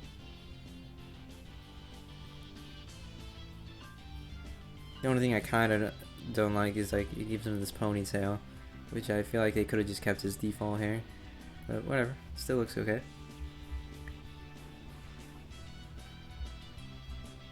And then his other 5-star outfit. I don't own that one, but we can see it here. It's kind of like it's similar looking to Charles's, which he's got like this top hat and like this black like coat. It looks almost like more like winter wear, which is appropriate seeing how it comes with an ice art. But I think it's a really cool outfit. It gives like this like gentleman type feel, like, which is really cool. Hugo has some of my favorite costumes in the game. He has his academy, which is nothing special, but it's appropriate because like this isn't the character's like main design, so it's like it's kind of boring and like unassuming because like at the academy he doesn't have like that much of a presence, and like it's before like he knows everything and all that. And then once he goes to the Empire, he gets this outfit that looks more like an alpha's outfit than a traditional soldier's outfit, which is appropriate since it does eventually become an alpha. And then like this new sword and like the reactor technology and stuff all in it. Very cool, very strong looking. I really like the green and black colors. Him only having the one shoulder pad and then having the embleo on the other side is very cool. The exposed midriff's a little weird to me, but whatever. And his ceremonial outfits, it's basically the same as his other outfits, just red, really. Other than that, there's not much you can say about it. It's a little upsetting you can't see his embleo, but not bad. Casual outfit's also fine.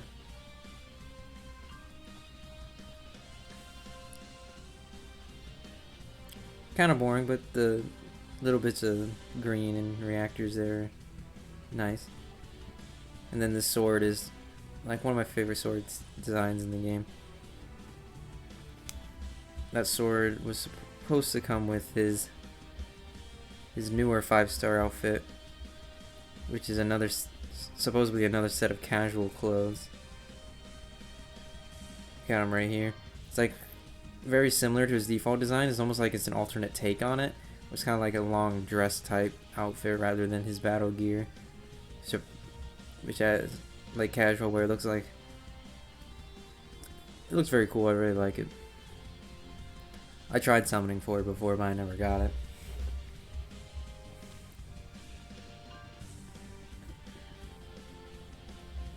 See, moving on to Falk.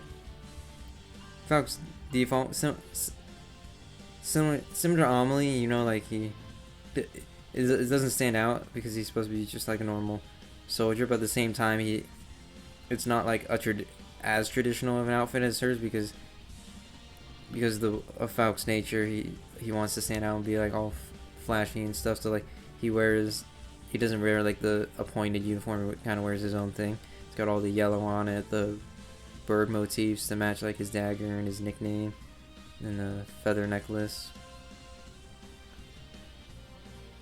Yeah, very cool. Very.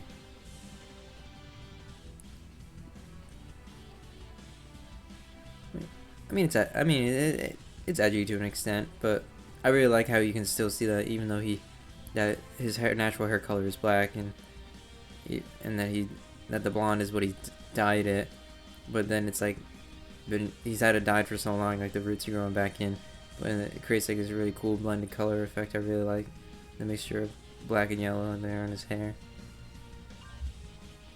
His casual outfit, it's got like kind of like the same shade or feel as like the one of Amelie's, as I mentioned before. Like they go well together, but on its own it's really nothing special. Just a little vest, and like those sneakers look like way too like modern and real, but the spikes are a nice touch to show that he's still fierce. And he's got this outfit, his what do they call it? It's like ghost core, skull core outfit. This is one of the best outfits in the game in my opinion. It's very flashy. It's got like almost like a biker gang feel to it. It's like the outfit, it's the uniform of his old mercenary group. And yeah, very cool. I really like I really like the big golden skull and the spikes everywhere on his boots, the rips in the pants, the red in there is a nice touch, the bandana, like because he's like more roguish like in this outfit. Then a really nice touch is that when you use his mystic art, the eye of the skull glows as if it's like where his reactor should be. And it's also a very nice touch. Probably definitely one of my favorite, if not my favorite outfit in the game.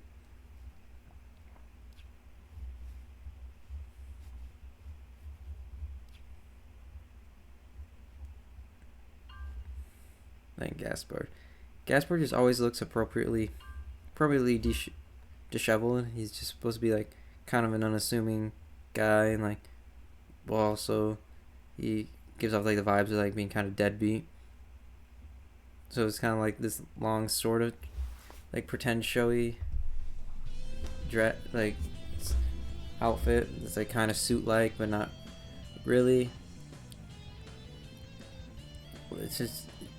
It's a little weird to picture him wearing this on like stealth missions and spy stuff, but whatever. The guns are unique. They have like this like flintlock pistol type feel, which fit the fact that he like sometimes whips enemies with them. They look nice and heavy for that. His casual outfit is just like more the same kind of just like disheveled look, and it like really nails it. I like the deep color red. Kind of wish you didn't. It's really a pet peeve of mine when characters like ankles are showing, but it's not that big a deal. And like, he has like some necklaces there. Very cool, very cool. And the best thing about this outfit is they gave him the hat. Cowboy hat's very, very unique, even though it's kind of out of nowhere. And then just the rest of the outfit's kind of just similar to everyone else's ceremonial outfit.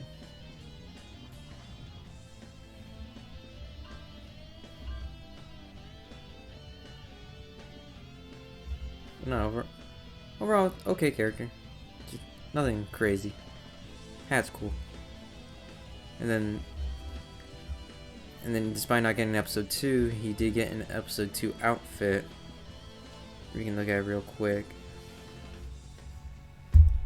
It'd be up here. It's kind of similar to like Liddy's first one. It's like the Cesar type Arabian outfit. I mean, it's Miss Guard shooting stand.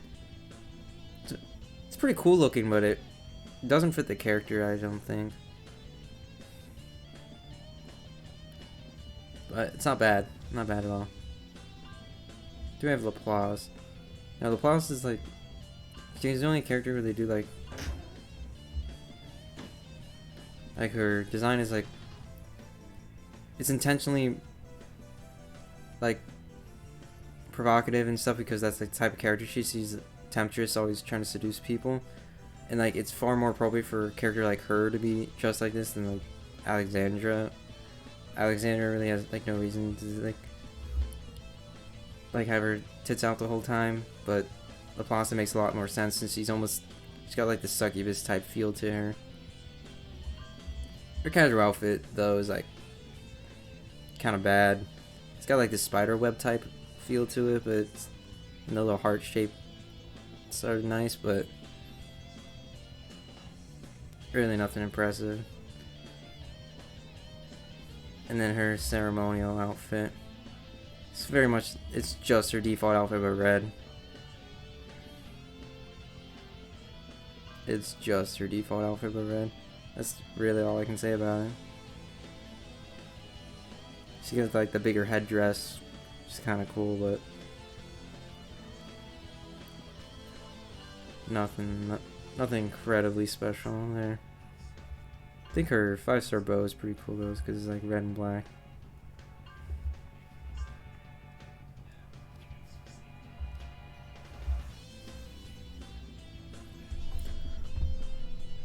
Alright, and with that, let's put everyone on their final listings.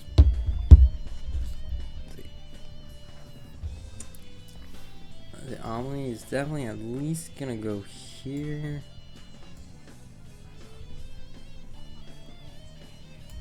August is probably gonna go here.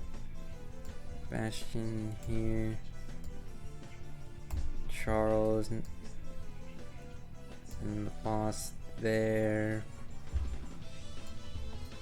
Hugo's got some really good ones. Faust, amazing. And then Gaspart. And Laplace can go above Charles. Yeah.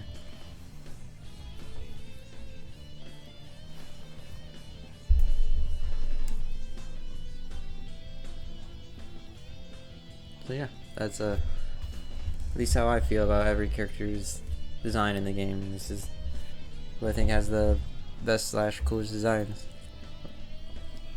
And with that, that is the final topic I have for these series of streams. So this is going to be the end of this big Tales of Luminaria, almost like goodbye party or tribute or whatever you want to call it.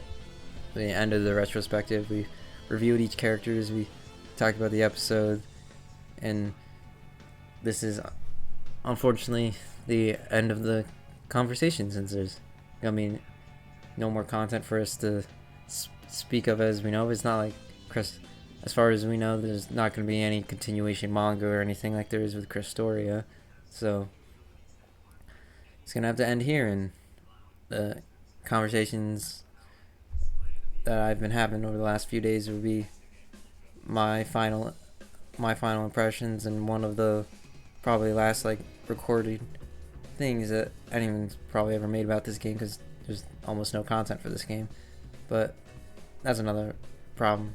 But anyway, if you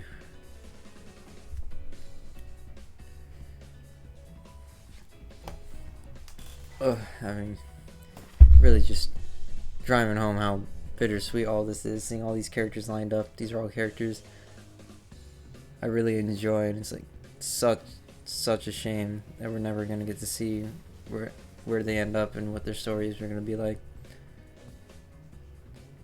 Like, yeah, at least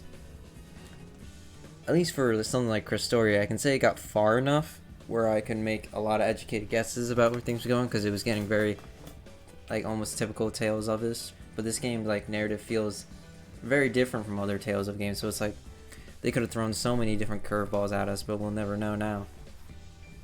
So it's really hard to guess since we only got like we got basically not even a quarter of the way through what they were gonna try to show us. So it really sucks, is all I'm saying. And I guess I don't got anything more to add. If you